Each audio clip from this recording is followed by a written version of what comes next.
People immediately started whispering, "She's completely insane." My stepson even laughed while hugging the inheritance folder. "Thanks for giving up, Mom." I stared at him for a long moment, struggling to breathe, because only I knew. Before we continue this story, take a moment to check in down in the comments. Where are you watching this video from today? We'd truly love to see how far this story has reached and which corner of the world you're joining us from. And don't forget to subscribe, so we can continue bringing you powerful stories filled with inspiration, emotion, and meaningful life lessons that stay with you long after the video ends. The funeral bells of St. Jude's Cathedral did not toll for me. They rang out for a ghost I had spent 22 years trying to love. The rain was relentless, a cold, gray curtain masking the city of Sacramento, mirroring the hollow ache that had taken residence in my chest.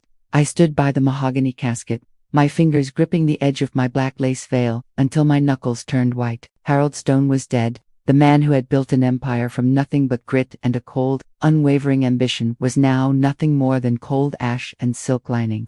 And I, Rebecca Stone, the woman who had navigated his temper, mended his ego, and stood as the silent sentinel of his legacy, was being ushered toward the exit before the dirt had even settled on his grave.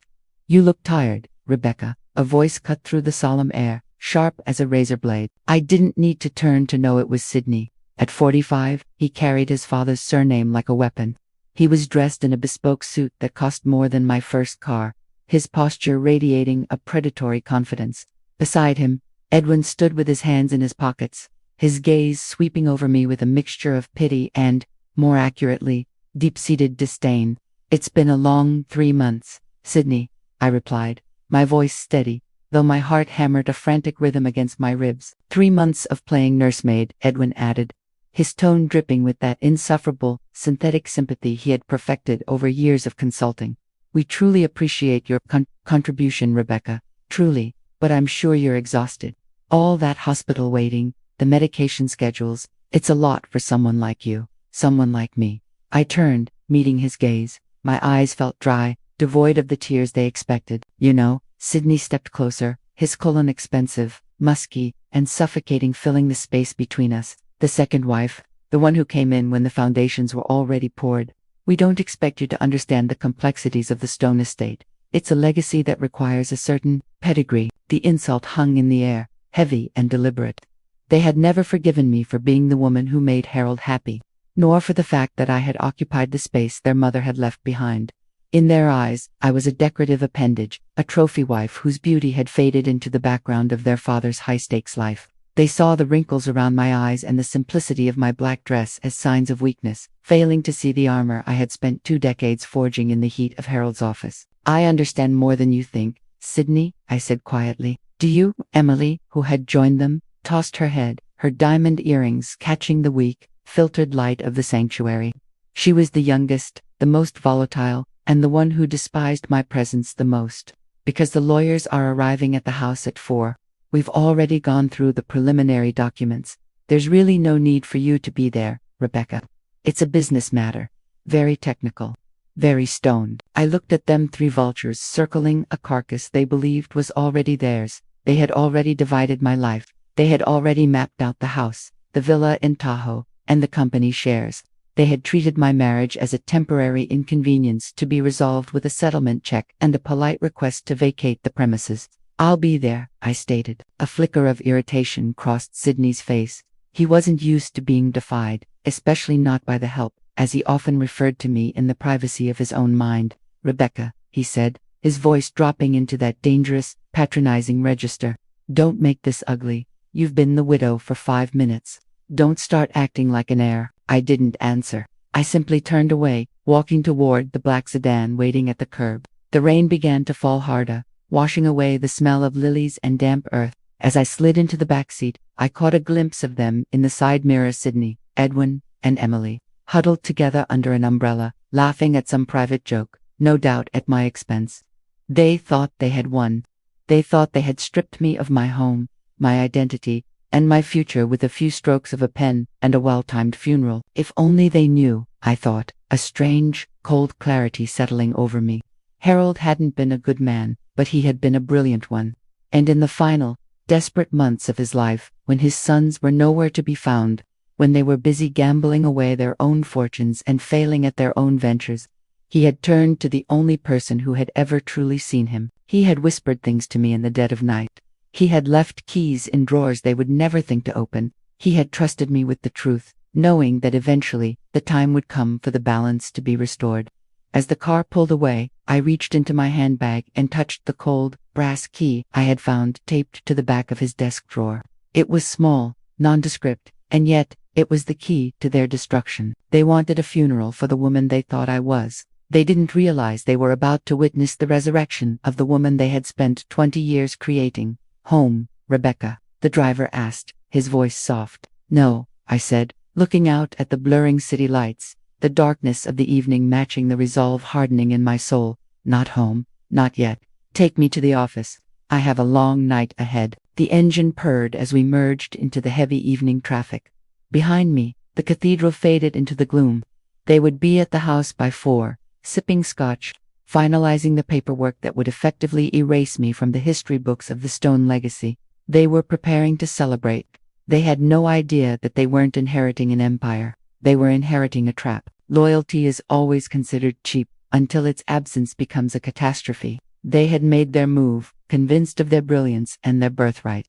I, however, had been playing a different game entirely, one they were too arrogant to even notice. The city rushed by, a kaleidoscope of lights and motion. For the first time in 22 years, I wasn't defined by Harold's gaze or his son's judgment. I was, for the first time, entirely, terrifyingly free, and I had every intention of using that freedom to bring the House of Stone to its knees. As I arrived at the towering glass spire of the company headquarters, I looked up. The lights on the top floor were dim, a skeletal monument to the greed that had fueled this family for generations. I took a deep breath, the air in my lungs feeling sharp and clean. Let them have the house, I thought, stepping out of the car.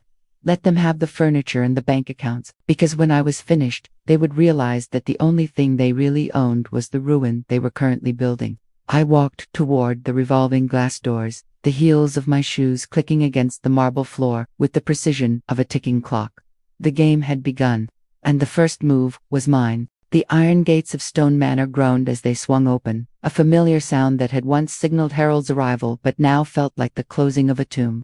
I pulled my car into the circular driveway, the gravel crunching beneath the tires, a sharp, aggressive sound in the oppressive stillness of the estate. The house loomed ahead, a monolithic structure of limestone and darkened glass, staring back at me like a hollow eye. I didn't turn on the lights as I entered.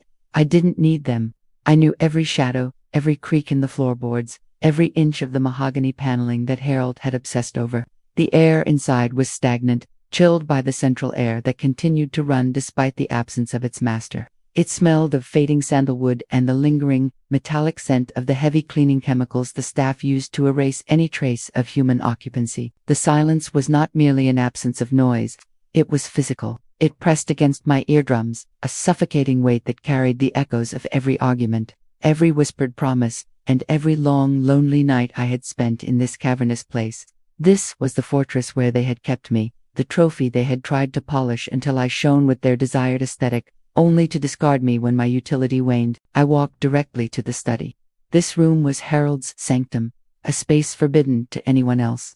It was here that he had retreated when the world became too demanding, and it was here that he had spent the final, agonizing months of his life. I crossed the room, my footsteps swallowed by the thick Persian rug. His desk sat center stage, a massive slab of obsidian that seemed to absorb the dim moonlight spilling through the floor-to-ceiling windows. I sat in his chair. It was still adjusted to his height, the leather indented by the shape of his weary frame. For a moment, I allowed myself to be the woman I had been yesterday, the grieving widow, the soft, compliant wife. I closed my eyes, letting the stillness wrap around me.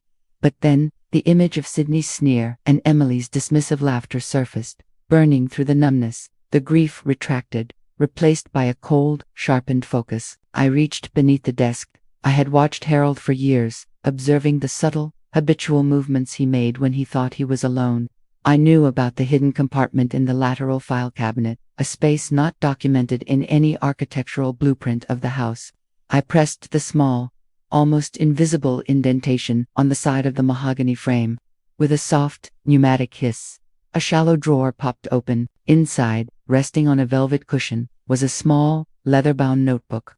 It wasn't the ornate, leather-pressed diary one would expect of a billionaire. It was a utilitarian, weathered ledger, the kind an engineer might carry. My pulse thrummed in my neck as I opened it. The handwriting was unmistakably Harold's, jagged, hurried, and intense. It was a record of the decay. Page after page, he had meticulously detailed the systemic rot within his own company and the personal betrayals of his heirs. Sydney is moving funds through the Cayman accounts again. One entry read, dated from months prior. He thinks I am too far gone to notice. He is gambling with money he hasn't earned, betting on a collapse he is orchestrating himself. I turned the page. Edwin has been siphoning the pension fund for his failed real estate ventures. He looks at me with eyes full of false concern while he cannibalizes the very legacy he claims to protect. He is a parasite wearing the mask of a son. My breath hitched. They hadn't just been waiting for him to die. They had been actively dismantling the structure of his empire to fill their own pockets before the body was even cold. But the final entry, dated just 2 weeks before he died, made my skin crawl with a chilling realization. They are coming for Rebecca. They believe she is the weak link, the obstacle between them and the final liquidation. They have already spoken to the lawyers. They plan to frame her for the mismanagement they have committed. They want her as the scapegoat. If she only knew, she is the only thing standing between them and the total annihilation of their futures. He hadn't been protecting me out of sentimentality. He had been arming me. I traced the words with my fingertips. He had spent his final days not making peace with his maker, but meticulously crafting a map of his son's sins. He had documented the bank transfers, the shell companies, the false signatures, and the offshore accounts. He had left me the weapon, and he had left me the target. The sound of a car engine pulling into the driveway shattered the stillness. I froze. I checked my watch. It was nearly midnight. Who could be coming now? I quickly slid the notebook into my purse and pushed the drawer shut, the mechanism locking with a soft, final click. I stood up, my movements fluid and composed, just as the heavy oak front door creaked open. Rebecca, it was Sydney. His voice echoed through the foyer, accompanied by the clink of glass. He sounded drunk, his words slurred with the arrogance of a man who believed he had already won. I know you're here, Rebecca. Don't be melodramatic. Come out to the foyer. I didn't answer immediately. I took a deep breath, smoothing the front of my dress. The woman who had entered this house an hour ago, weeping and broken, was gone. In her place stood someone new, someone the Stone family had never met, and someone they would never be prepared for. I stepped out of the study and into the dimly lit hallway, my face a mask of practiced, fragile grief. Sydney stood in the foyer, holding a bottle of aged scotch, his suit jacket discarded on the floor. He looked at me, his eyes unfocused, his mouth curling into a familiar, cruel smirk. There she is, he mocked, waving the bottle toward me. The loyal widow. Tell me, Rebecca, have you been praying for father's soul, or just counting the days until you're evicted? I looked at him, my gaze steady and unblinking. I felt the weight of the notebook in my purse, the physical evidence of his greed, his stupidity, and his impending ruin. Neither, Sydney, I replied, my voice cool, void of the tremor he expected. I've been doing something much more productive. He paused, a flicker of confusion crossing his flushed face. Oh, and what is that? I've been learning the truth, I said. I turned and began to walk up the grand staircase, leaving him standing alone in the dark, cavernous foyer, the silence closing in around him once more. He didn't know yet. He wouldn't know until it was too late. But as I reached the landing and looked down at him, I realized that the trap wasn't just set, it was already starting to close. Sleep well, Sydney, I said softly, the words hanging in the air like a death sentence. Tomorrow is going to be a very long day. The morning sun bled through the heavy velvet curtains of my bedroom, casting long, jagged shadows across the floor. I stood by the window, watching from behind the sheer lace as Lucas and Emily arrived. They didn't pull into the garage. They parked their high-end German sports cars right on the manicured lawn, a blatant display of disrespect for the order their father had spent decades maintaining. I dressed with deliberate simplicity, a charcoal gray dress, minimal jewelry, no makeup that could be interpreted as a mask of vanity. I was becoming a ghost in my own home, a silhouette that they looked through rather than at. By the time I reached the grand dining hall, the transformation of Stone Manor had already begun. The air was thick with the scent of expensive cigars, a smell Harold had strictly forbidden in the house. Lucas was at the head of the long oak table, his phone pressed to his ear, his voice a low, jagged rasp. Liquidate the holding company in Delaware, he barked into the receiver.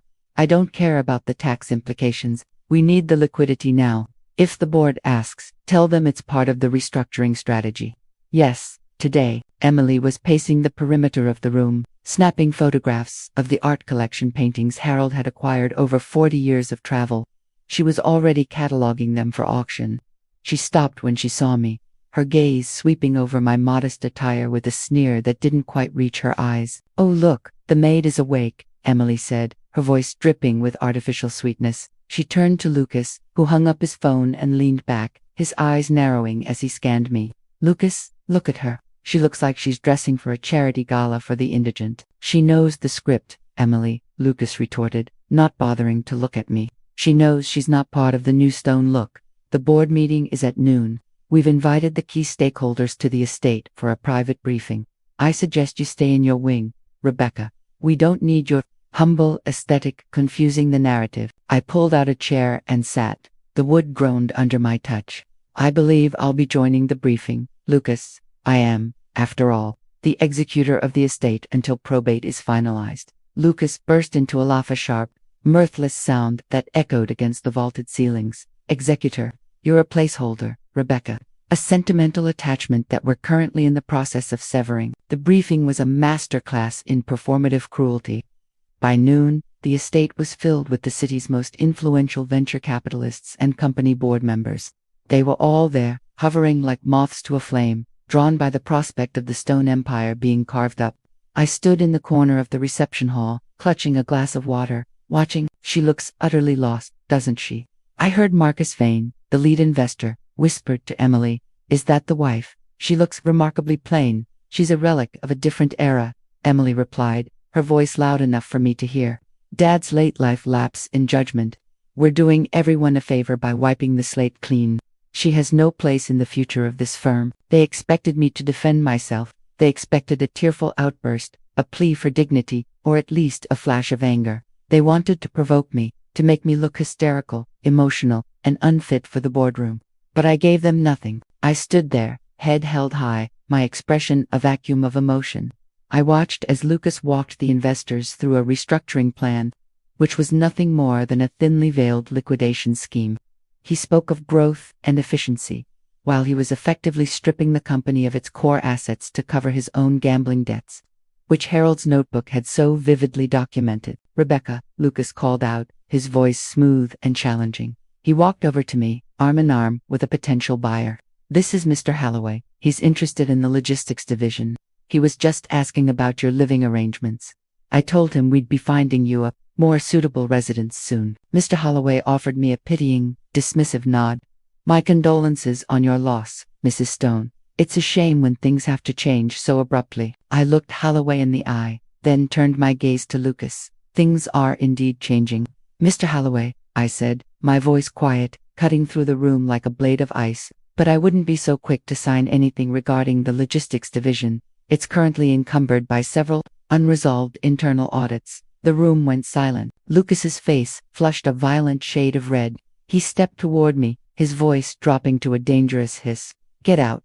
Now. You're making a fool of yourself, and you're insulting our guests." "Am I?" I asked, turning to leave. As I walked toward the doorway, I felt every eye in the room on me. I knew what they were thinking. The pathetic, grieving widow, struggling to let go. They saw my silence as defeat, my modest dress as poverty, and my polite warning as the ramblings of a woman who had lost her grip on reality. I didn't care. I retreated to the sanctuary of my room, closing the door and leaning against it. My heart was racing, but not with fear. It was the adrenaline of the predator. I pulled out my phone and dialed a number I had memorized from the notebook. It wasn't the police. It wasn't the lawyer. It was the private firm that Harold had been secretly paying for months to monitor the very accounts Lucas and Emily were currently draining. "They've started," I said, once the call connected. "Everything is being moved into the offshore shell account, as predicted." "Understood, Mrs. Stone," a gravelly voice responded. "The audit trail is now complete. We have them on record for embezzlement, fraud, and corporate malpractice. The moment you give the signal, we move." I hung up and walked to the window. Down below, Lucas was laughing with the investors, his arm draped over Holloway's shoulder. He was so close. He was almost at the finish line, convinced that he had outmaneuvered me, that he had reduced me to a non-entity. Asterisk, keep going, Lucas. Asterisk, I thought, a thin, satisfied smile gracing my lips. Asterisk, keep taking everything. The more you take, the harder you'll hit the ground. When I finally cut the rope. Asterisk, the silence in the room felt different now. It wasn't suffocating anymore. It was the silence of a hunting ground, waiting for the trap to spring. The following morning, the atmosphere in the study felt surgically sterile. I sat in one of the hubboked velvet chairs, my posture rigid, watching Martin Sterling, the Stone family's attorney for 3 decades, as he shuffled through a thick stack of legal documents. Martin was a man who smelled of aged parchment and expensive tobacco. A fixture in Harold's life who had always treated me with a polished, professional distance that felt colder than any outright insult. Lucas sat opposite him, legs crossed, his thumb tapping rhythmically against his chin, a nervous twitch that he couldn't quite mask. Rebecca, Martin began, his voice a smooth, practiced baritone. He slid a folder toward me. Given the complexities of the probate process, we've taken the liberty of drafting a comprehensive waiver of rights. It simplifies things for all parties involved. I didn't reach for the folder. I didn't even look at it. I watched Martin's eyes flickering, avoidant, and then drifted my gaze to Lucas, who was watching me like a hawk expecting a mouse to run. Simplify things, I asked, my voice devoid of inflection. Or expedite the looting. Lucas scoffed, rolling his eyes at the ceiling. Don't start with the dramatics, Rebecca. It's a standard release of liability. It ensures that you aren't held accountable for the company's impending restructuring costs. We're doing you a favor. If you sign this, you take your payout, the $200,000 we discussed, and you walk away clean. No debts, no legal entanglements. It's an exit strategy, a payout, I repeated, tasting the word. You've spent the last 3 days selling off the assets that were meant to be held in trust for the employees, and you're offering me a pittance to sign away my legal rights. Martin leaned forward, his hands folded neatly on the obsidian desk. Rebecca, please, let's not pretend you have a grasp of the corporate machinery at play here. You were Harold's wife, yes, but you were never involved in the strategic direction of Stone Holdings. This document protects you.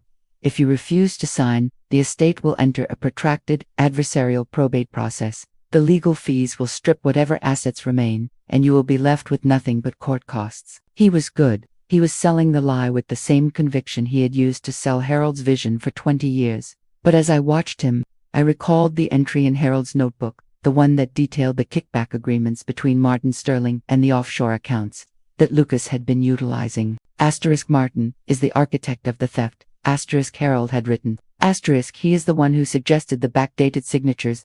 He is the one who ensures the board doesn't look too closely at the losses. Asterisk, I let the silence hang, heavy and uncomfortable. I watched Lucas's impatience bubble to the surface, his face tightening as he checked his watch for the 3rd time in 10 minutes. Rebecca, Lucas snapped, his tone shedding its false concern. Sign the papers. Now. I don't have time for your sentimentality about the good old days of my father's company. This is business. I see, I said, finally reaching for the folder. I opened it slowly, scanning the dense legalese. It was a masterpiece of coercion. It wouldn't just strip me of my inheritance. It would shift the legal culpability for the company's recent restructuring onto my shoulders, labeling me as the primary decision-maker during the transition period. They weren't just taking the money. They were ensuring I would be the one to go to prison when the taxes and the creditors finally came knocking. I looked up at Martin, catching his gaze. For a split second, I saw his mask slip. It wasn't guilt I saw. It was the arrogant certainty of a man who believed he held all the cards. If I sign this, I said, my voice dangerously calm, I am effectively granting you full immunity for all actions taken regarding the estate's assets since the date of Harold's death. That is the standard wording. Yes, Martin conceded smoothly. I picked up the fountain pen, the same pen Harold had used to sign the documents that had built his empire. I felt the cold, hard weight of it in my hand. You've both been very busy, I said, looking at Lucas, then Martin. You've moved the capital, you've rerouted the logistics contracts, and you've done it all under the assumption that I am a woman who keeps her head down and her mouth shut. You are asterisk. That woman, Lucas sneered. Perhaps. I stood up, the chair scraping sharply against the hardwood floor. I didn't sign. Instead, I carefully placed the pen back on the desk. But I've also spent 22 years watching how this game is played. And I've learned that the most dangerous move in business isn't the one you make in the boardroom. It's the one you make when your opponent thinks you've already folded. I walked toward the door, my heart pounding a steady, rhythmic beat of triumph. Where are you going? Lucas shouted, standing up, his chair clattering backward. You haven't signed. I'm going to go get some air, Lucas, I said, pausing at the threshold. I suggest you and Martin use this time to review the real documents, not the ones you've prepared for me, but the ones you've neglected to audit. I left them in the study, the silence behind me suddenly feeling thin, fragile, and utterly shattered. As I walked through the house, I could hear them arguing a frantic, high-pitched exchange that signaled the beginning of the cracks in their alliance. I didn't stop until I reached my car. I dialed Agent Ryan Cole's number, the man whose card I had been holding on to for weeks. The man who was waiting for the exact moment when the standard waivers would be presented. It's done, I said. The words barely a whisper. They showed their hand. The waiver is drafted. They're panicking. Understood, Cole replied. The file is being opened as we speak. Sit tight, Rebecca. The trap is set. I hung up, looking at the house one last time. It was a beautiful, grand, and hollow thing. They were inside, tearing it apart, searching for whatever they thought I had hidden. They had no idea that the most important thing I had wasn't a secret document or a hidden fortune. It was their own arrogance. And it was exactly what would lead them to the end. The meeting place was a desolate stretch of the Sacramento River, where the city's industrial skyline crumbled into the overgrown, muddy banks. The fog was thick, a ghostly shroud that muted the distant hum of traffic and turned the streetlights into blurred, jaundiced orbs. I pulled my car into the shadow of a rusted warehouse, my hands steady on the wheel. A dark sedan was already idling there, its lights extinguished. I stepped out, the damp chill biting into my skin, and walked toward the vehicle. The door opened, and Agent Ryan Cole stepped out. He was exactly as he appeared in the file's clean-cut, sharpened, and possessing an intensity that made him seem out of place in such a derelict environment. He didn't look like a typical suit. He looked like a man who spent his life cleaning up the messes left by people like the Stones. Mrs. Stone, he said, his voice low, barely carrying over the sluggish lap of the river. Agent Cole, I replied, pulling my coat tighter. I hope you weren't followed. I took the scenic route, he said, his gaze scanning the darkness behind me with a practiced, predatory alertness. You said you had something. I reached into the inner lining of my handbag and withdrew a thick, sealed envelope. It wasn't just a collection of papers, it was the anatomy of a systemic crime. Inside were photocopies of the ledgers I had found, bank statements from accounts the Stones didn't even know were on my radar, and a map of shell corporations that stretched from the Cayman Islands to the dusty outskirts of Dubai. This is the foundation, I said, handing it to him. Everything Lucas and Martin have been building, the restructuring, the liquidation, the offshore transfers, it's all rooted in these original transactions. Harold didn't just launder money, he created a labyrinth, and I'm handing you the thread. Cole took the envelope, sliding it into a leather portfolio. His eyes flickered as he glanced at the top sheet, his professional mask slipping just enough to reveal a spark of genuine shock. This is extensive, he murmured. If this holds up under forensic accounting, this isn't just about tax evasion, Rebecca. This is RICO territory. This could bring down the entire Stone Holdings infrastructure. Not just the heirs. That's the point, I said, my voice cold, devoid of the hesitation he surely expected from a grieving widow. They didn't just want to take my home. They wanted to destroy my integrity to save their own skins. They wanted to leave me with the debt, the shame, and the prison sentence. I'm simply returning the favor. Cole looked at me, really looked at me, as if he were recalculating a complex equation. You know, Mrs. Stone, most people who come to me are looking for a way out. They want a plea deal, a protected identity, a fresh start. You're not asking for any of that. I don't want to run, Agent Cole, I said, looking out at the black water of the river. I want to watch the house collapse while I'm standing in the garden. You're playing a dangerous game, he warned, though there was a grudging respect in his tone. Once this evidence goes to the district attorney, there's no turning back. Lucas and Martin are connected to people who make their gambling debts look like pocket change. They won't go down without a fight. Let them fight, I said, a dark, thin smile forming on my lips. They're fighting for money. I'm fighting for the only thing they never believed I had, justice. And I've waited 22 years to see them stripped of their armor. What's your next move?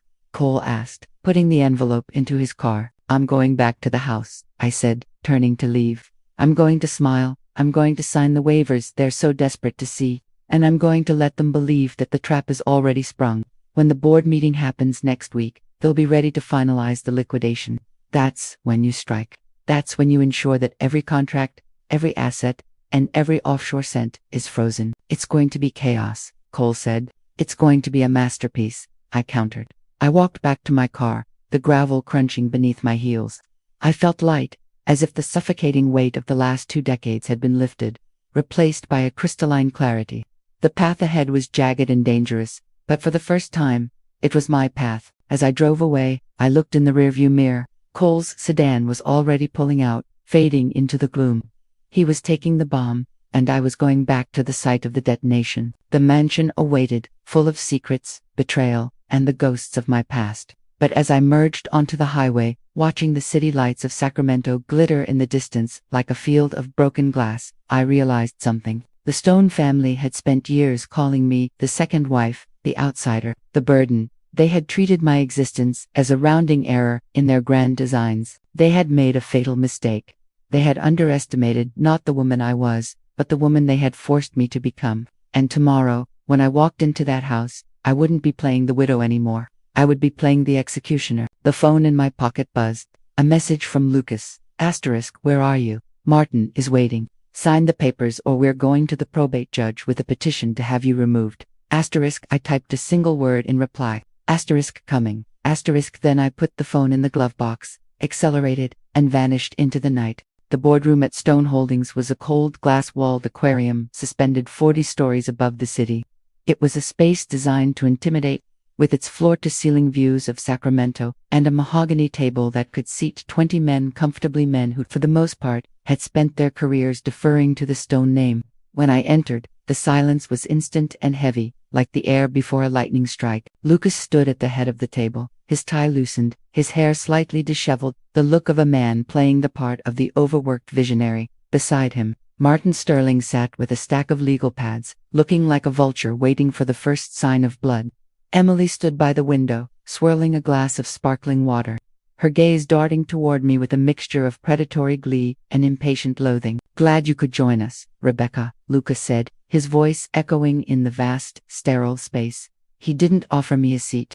He didn't even acknowledge the empty chair at the far end of the table.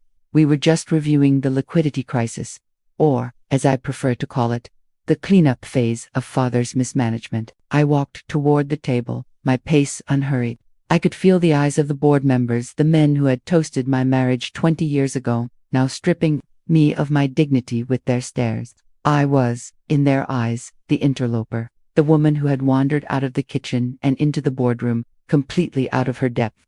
"I've reviewed the reports you circulated this morning," I said, my voice cutting through the hum of the air conditioning. "Have you?" Emily chimed in, a sharp laugh escaping her lips. She stepped away from the window, walking toward me with a serpentine grace. "That's adorable. Did you understand them, or did you just look at the pictures? Because we're talking about complex derivatives and debt-to-equity ratios, not grocery lists." A ripple of low laughter moved through the room. Lucas leaned forward, his hands flat on the table. "Let's be honest, Rebecca," he said, his tone dripping with patronizing concern. "You've spent your life managing households, not hedge funds. You are utterly incompetent when it comes to the operations of this firm. You're a liability. Your continued presence in these meetings is an insult to the people who are actually trying to save this company from the ruin Father left behind." "Is that so?" I asked, my gaze drifting to the board members. "It's not an opinion, it's a fact," Martin Sterling spoke up, his voice oily and smooth. "The waiver we presented to you yesterday would have gracefully excused you from these responsibilities. Since you've chosen to ignore legal counsel and insert yourself into affairs you don't comprehend, we have no choice but to bring this to a vote. We are moving to strip you of your signatory rights, effectively removing you from the board due to mental and professional unfitness." He said it with the casual weight of a man discussing the weather. "Mental unfitness," I repeated.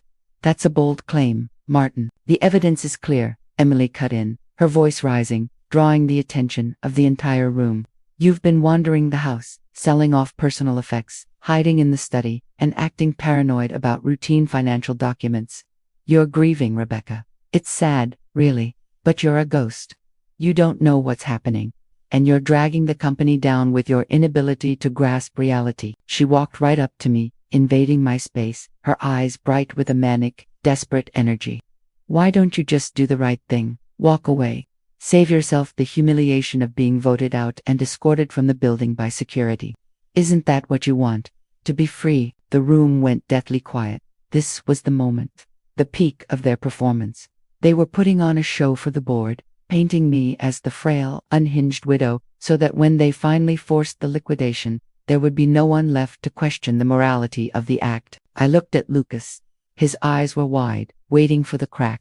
He was waiting for me to scream, to cry, to produce a hysterical defense, to do anything that would validate their narrative of my instability. I did nothing. I looked at Emily, then back to Lucas, and finally to Martin. I didn't defend myself. I didn't present a counter-argument.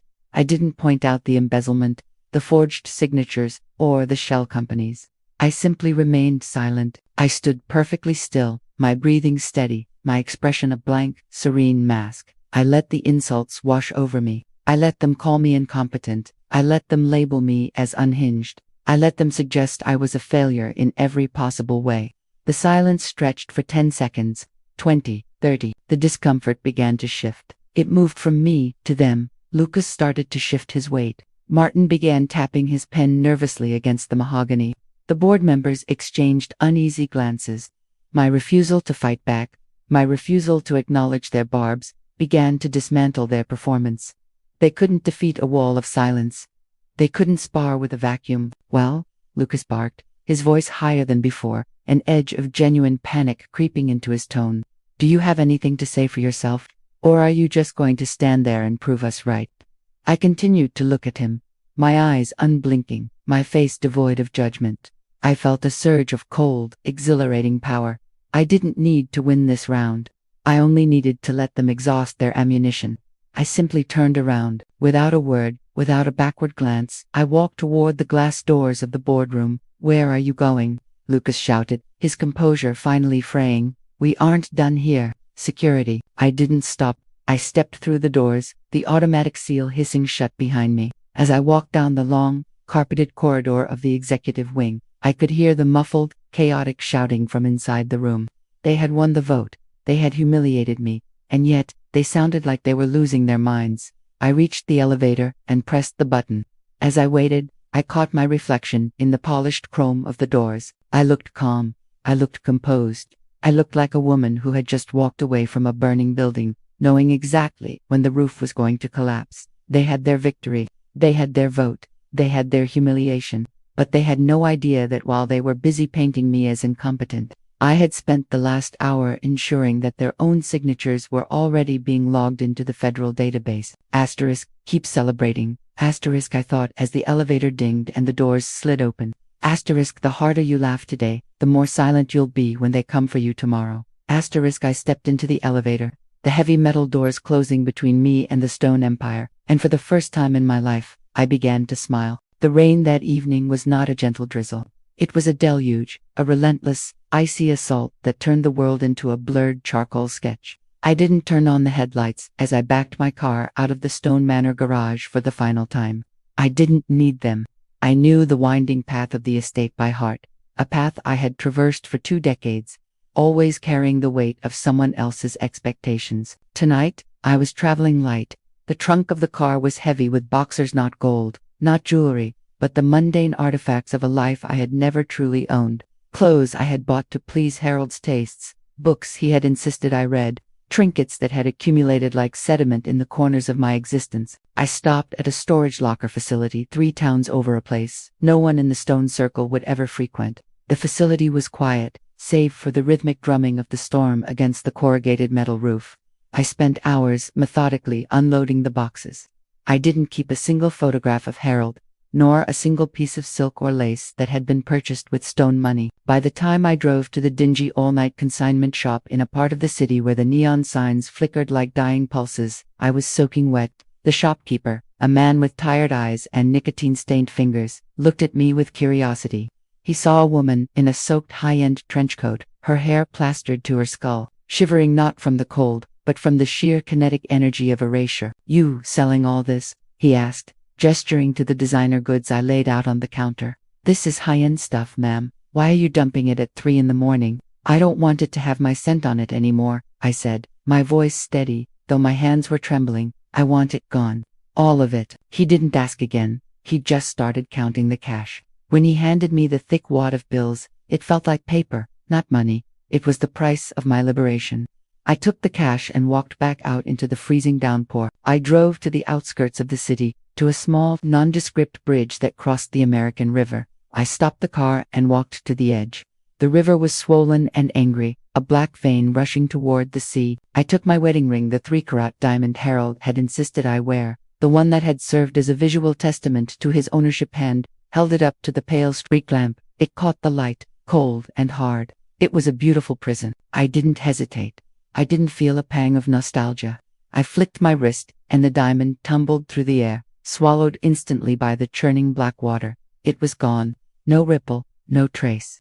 Just like the woman they thought they had broken. As I walked back to the car, I realized that I had successfully crossed the threshold. To Lucas, Emily, and Martin, I was a defeated, pathetic woman who was likely huddled in some cheap hotel, crying over her lost status. They were already moving on, too arrogant to realize that the nonentity they had dismissed from the boardroom was currently liquidating the very evidence of her past. My phone, tucked in the glove box, buzzed. A text from Emily. *, we've changed the security codes on the estate. Don't bother coming back, Rebecca. Your belongings are in the driveway. Try not to leave too much trash behind. *, I didn't reply. I turned off the phone, pulled the SIM card out with the tip of a key, and snapped it in two. I dropped the pieces into a sewer grate and watched them vanish into the dark. I drove to the modest, one-bedroom apartment I had leased under a different name 3 weeks ago. It was sparse, gray, and utterly devoid of the opulence of Stone Manor. It smelled of fresh paint and possibility. There were no ghosts here. No expectations. No Harold. I sat on the floor, the rain still lashing against the window, and opened the final folder from the private investigators.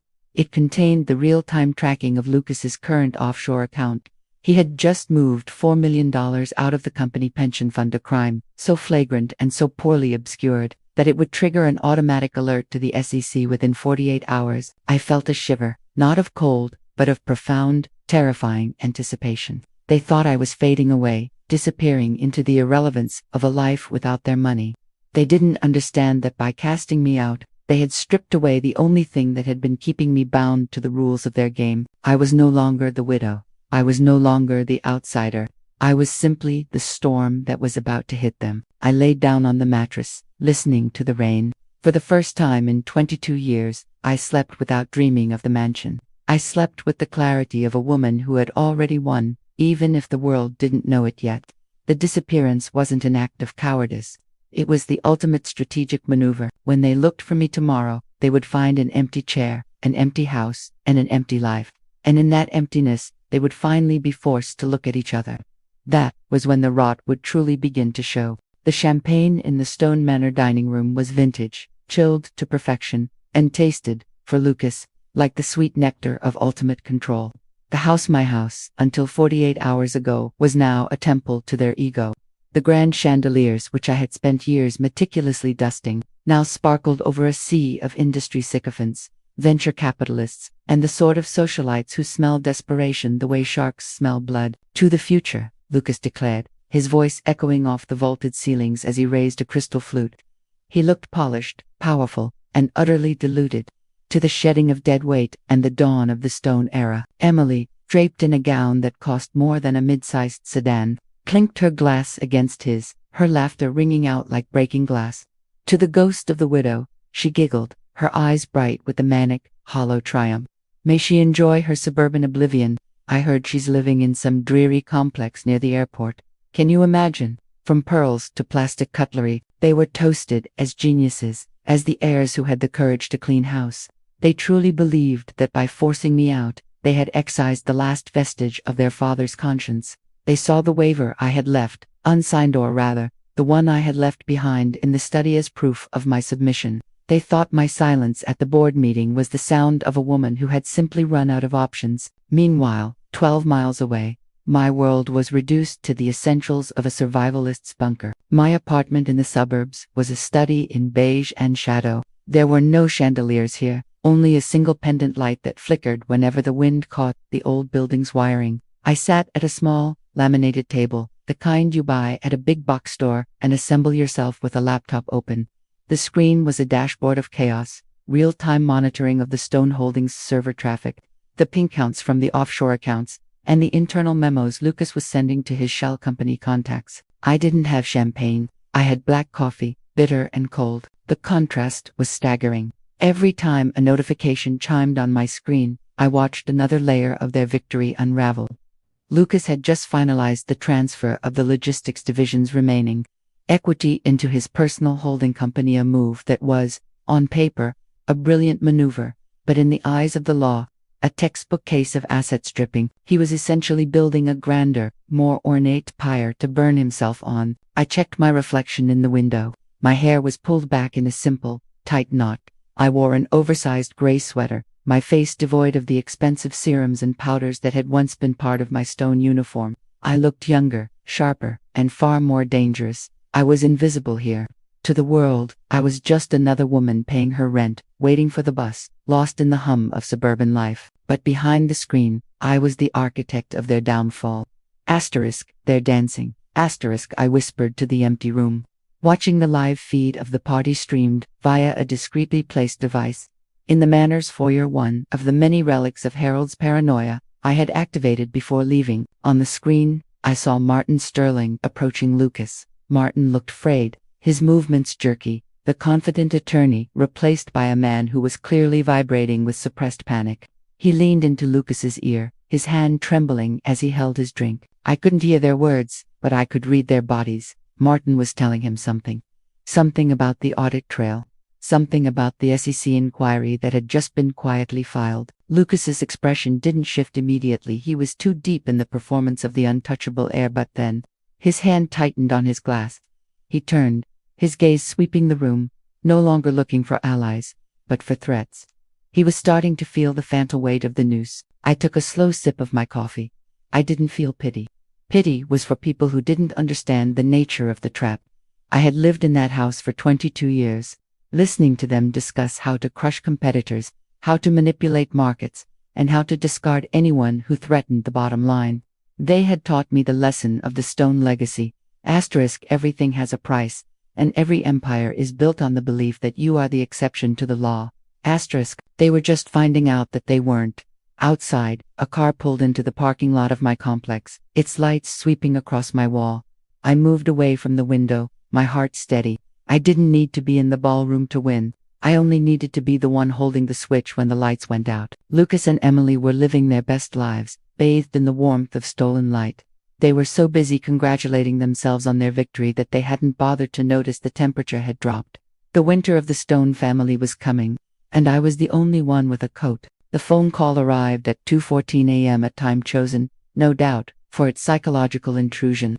I sat in the dim light of my suburban apartment, the screen of my laptop casting a cold, blue glow over the room.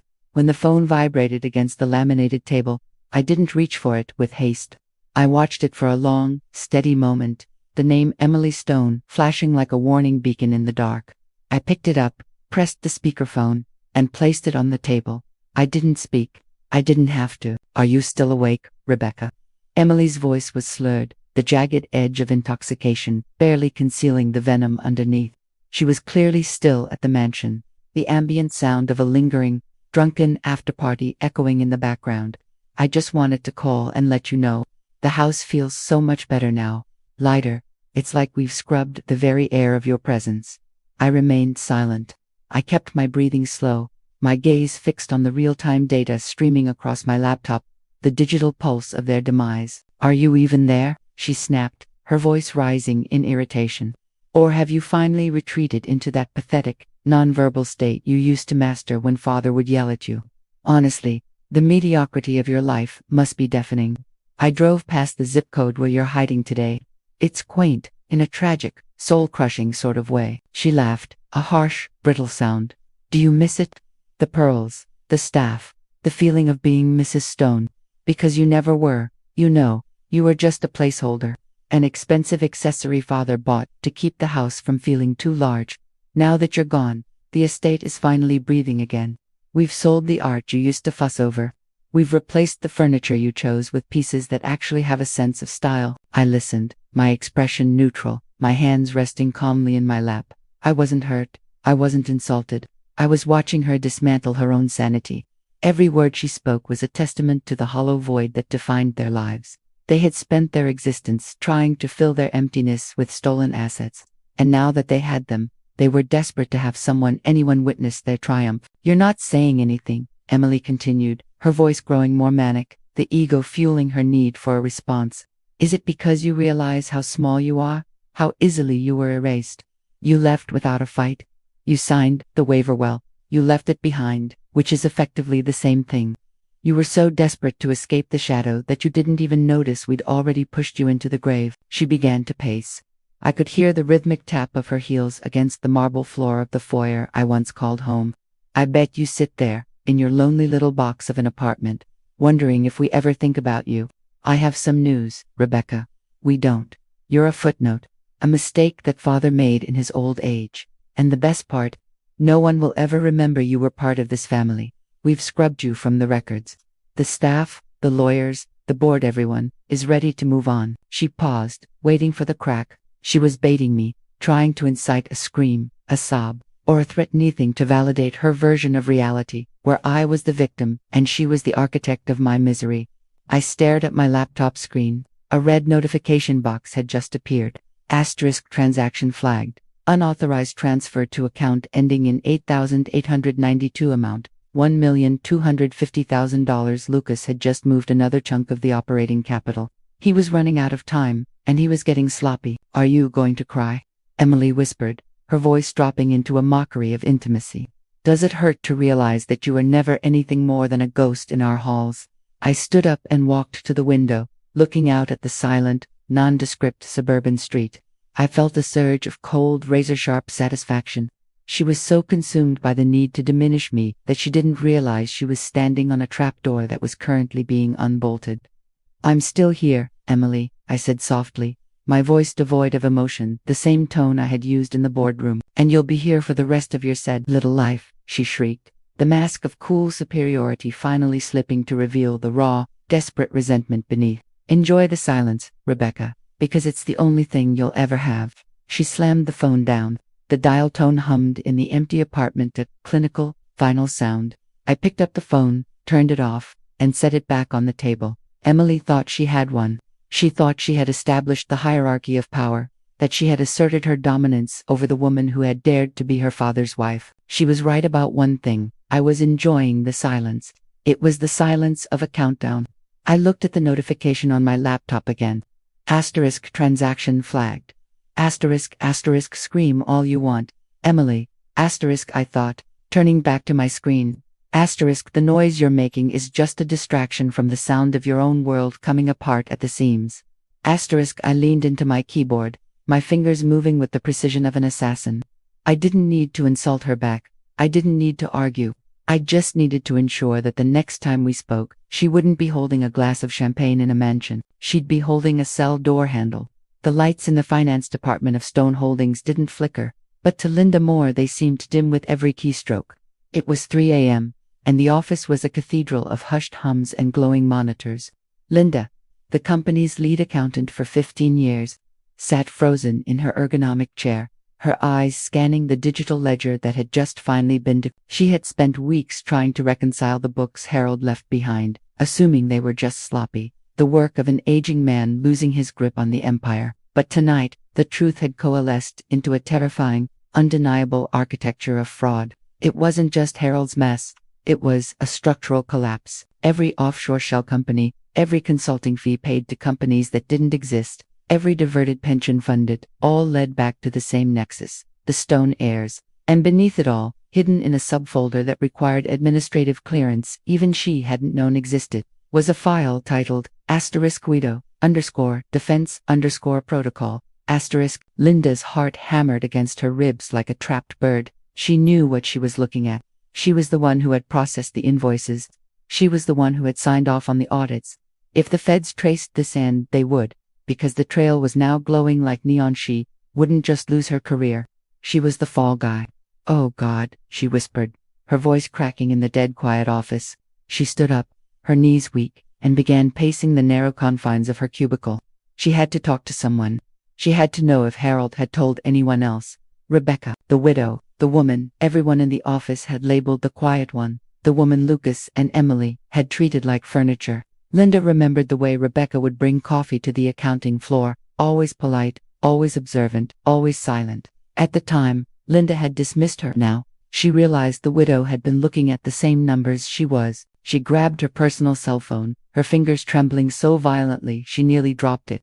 She searched her contacts for the number she had saved months ago, back when Rebecca had called to inquire about the logistics of the household payroll. She pressed the call button. The line rang once, twice, 3 times, hollow echoing rings that sounded like a funeral toll. Asterisk, the number you are trying to reach is disconnected or no longer in service. Asterisk, Linda felt the blood drain from her face. She tried again, a desperate, irrational hope gripping her chest. Asterisk, the number you are trying to reach is disconnected. Asterisk, she slammed the phone onto the desk. She was alone. The realization hit her with the force of a physical blow.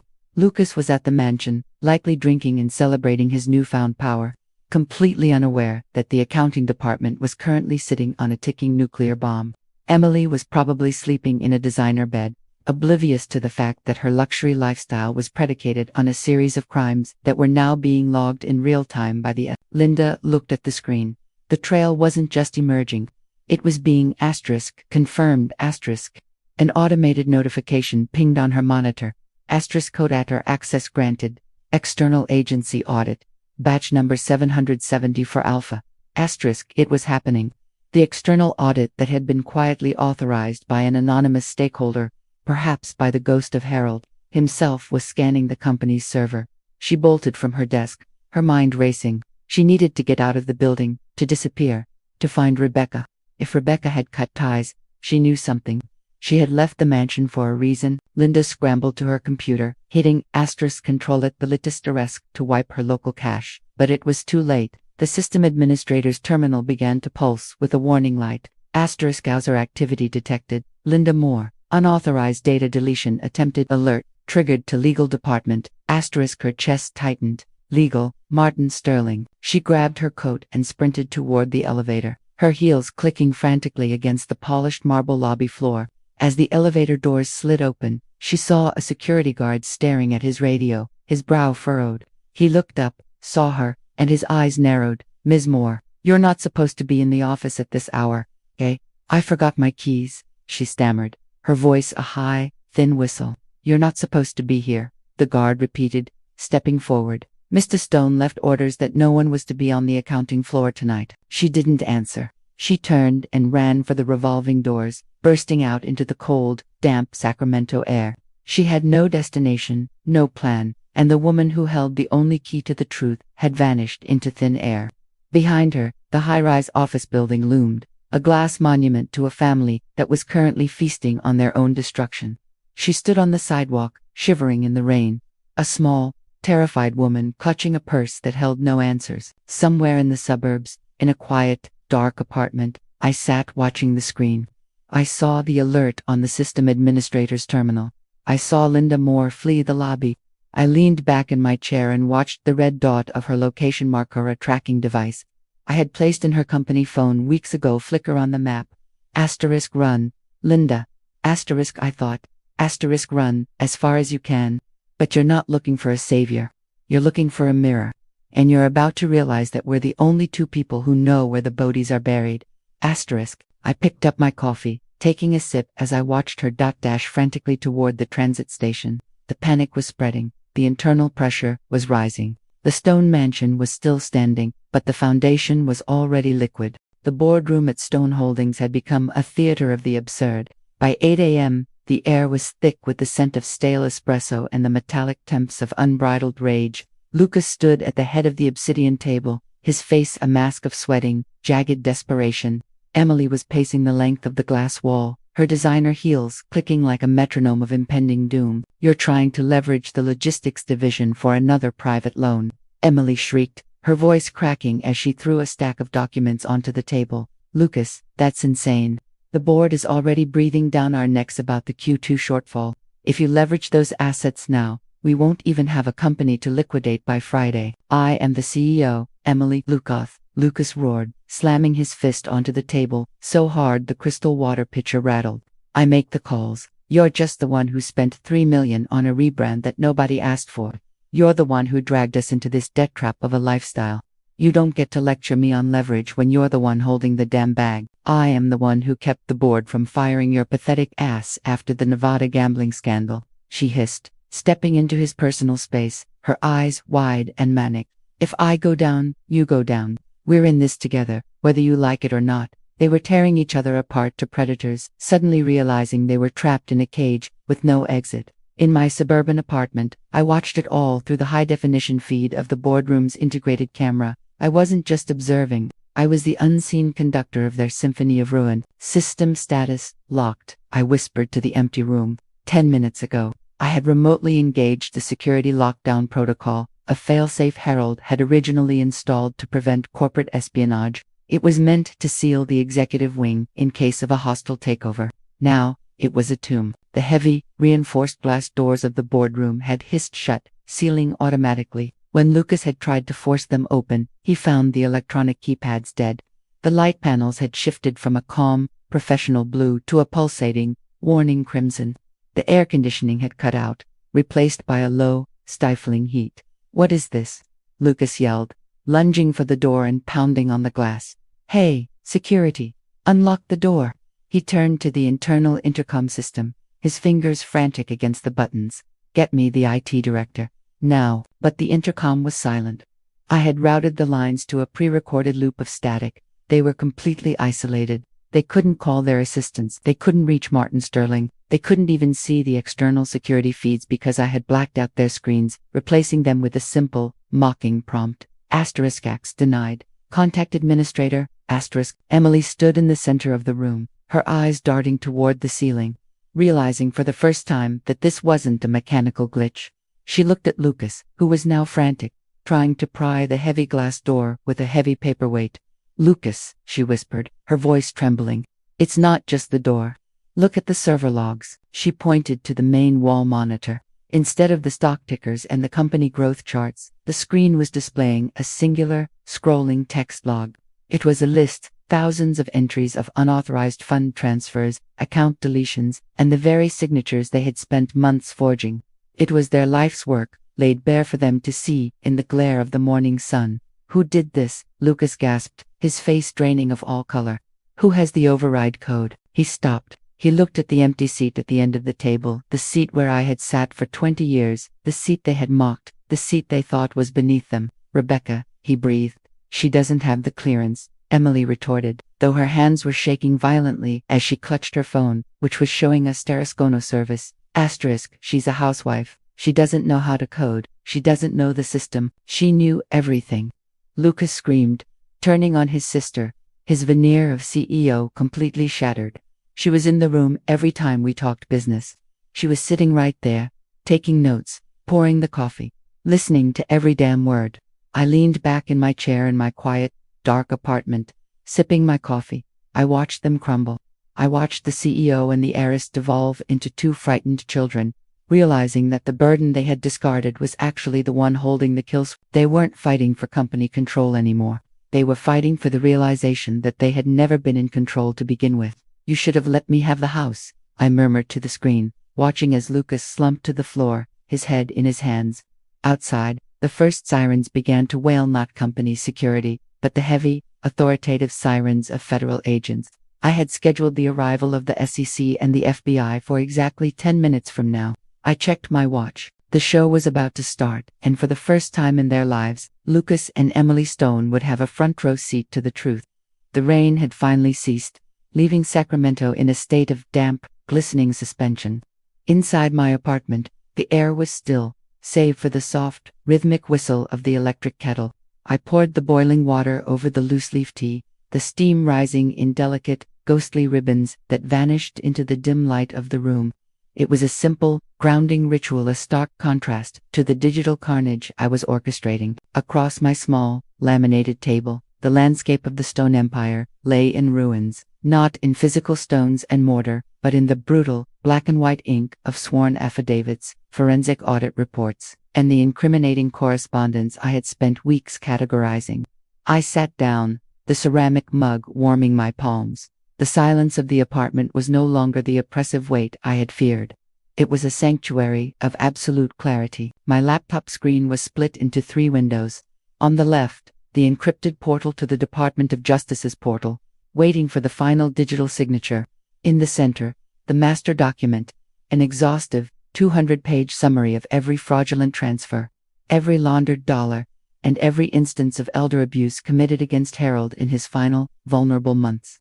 On the right, a live stream of the police and federal cruisers now pulling into the parking lot of Stone Holdings. I could see the car's black, unmarked sedans, and the unmistakable, authoritative flashing of blue and red lights reflecting off the building's glass exterior. They had reached the executive wing. They were breaking the lockdown. I didn't feel a rush of adrenaline. I felt a profound, heavy sense of finality. For 22 years, I had been the silent witness to the Stone family's descent into moral bankruptcy. I had stood by while they treated loyalty as a weakness and cruelty as a business strategy. Now, I was the one closing the book. I took a slow sip of tea. It tasted like earth and honey bitter, then sweet. My eyes drifted to the folder on the table. It contained a document Harold had never intended for anyone to see, a final, revised will that he had entrusted to a private firm in London, which I had triggered just an hour ago. It didn't just disinherit Lucas and Emily. It clawed back every cent they had inherited through their fraudulent restructuring. It left them with nothing but the debt they had incurred in their arrogance. I reached for my mouse, the cursor hovering over the button for the evidence bundle. It was a small, single click, but it carried the weight of a guillotine. I looked at the live feed. I could see the lobby now. The security guards were confused, their hands hovering over their radios. But the agents didn't stop. They moved with the unstoppable, glacial momentum of the law. They headed straight for the elevators. I thought about Lucas. I thought about the way he had looked at me during the funeral, that sneer, that absolute, unearned certainty that he was a titan of industry. I thought about Emily, the way she had mocked my clothes, my presence, my very humanity. They had wanted a life without me. They had wanted me erased. Be careful what you wish for. I whispered into the quiet room. I didn't hate them. Hate was a waste of energy. What I felt was a cold, clinical necessity. They were a cancer in the machine of the world, and I was simply the surgeon who had finally arrived to cut it out. My finger hovered over the button. Click. The progress bar appeared, a thin, green line that filled slowly. Uploading. 10%, 40%, 80%, complete. The evidence was now in the hands of the lead investigators. Every bank account number, every forged signature, every recorded phone call, all of it had been transmitted to the one person who could stop the clock on their escape, the lead prosecutor at the district attorney's office. I sat back, the cool air of the apartment brushing against my skin. The tea in my cup was nearly gone. On the screen, I watched the elevator doors on the executive floor slide open. The agents stormed out, weapons holstered but badges drawn. I saw the look on Lucas's face, not defiance, not arrogance, but pure, unadulterated terror, as he realized the game was over. I saw Emily collapse onto the floor, her expensive gown dragging in the dust, her hand reaching for a phone that no longer mattered. They were being handcuffed. It was as efficient as it was inevitable. I closed the laptop, the screen going black, casting me back into the shadows of the room. I stood up and walked to the window. The city lights of Sacramento flickered in the distance, oblivious to the fact that one of its largest pillars had just been razed to the ground. I had destroyed the Stone family. Not with a shout, not with a tantrum, not with a desperate plea, but with the calculated, patient execution of the truth. I walked to the small sink in my kitchen and rinsed out my cup. I was done here. The apartment was already mostly packed. There was nothing left to tie me to this place. I went to the closet, pulled out a simple, heavy winter coat, and grabbed my bag. As I opened the door to leave, I looked back at the room one last time. It had been cold, and it had been small, but it had been mine. And it was the birthplace of the woman I was meant to be. I stepped out into the night air, the silence of the suburbs feeling like a blank canvas. I didn't look back at the city. I didn't care about the news headlines that would be written by morning. I had the keys to a rental car in my pocket, and a map of a destination that didn't exist in any of their spreadsheets. The architect had finished the blueprint. Now, it was time to leave the site. The takeover was, in Lucas's estimation, a masterstroke of efficiency. By noon the following day, the marble foyer of Stone Holdings had been scrubbed of Harold's aesthetic. The mahogany plaques bearing his name were being unbolted, and a new, aggressive branding was being prepped for the digital displays. To Lucas and Emily, the silence of the office wasn't a warning. It was the hush of an empire, waiting for its new kings. They stood in the executive suite, the room still vibrating with the phantom echoes of the morning's board vote. Lucas had discarded his suit jacket, his sleeves rolled up to reveal expensive cufflinks, his eyes wide with a manic, unearned glow. He was pouring a second bottle of champagne vintage that cost more than an average employee's annual salary. "It's done," Lucas said, his voice vibrating with adrenaline. He clicked his glass against Emily's with a force that made the crystal chime like a warning bell. "The board is in our pocket. The liquidation plan is signed. By Monday, the assets will be decoupled and will be liquid enough to vanish into the Caymans before the tax audits even get off the ground." Emily leaned back against the obsidian desk. My desk, her legs crossed, her face flushed with the kind of intoxicating relief that only comes from thinking you've outrun a hurricane. "I still can't believe it was that easy," she laughed, a sharp, jagged sound. The way she just walked out.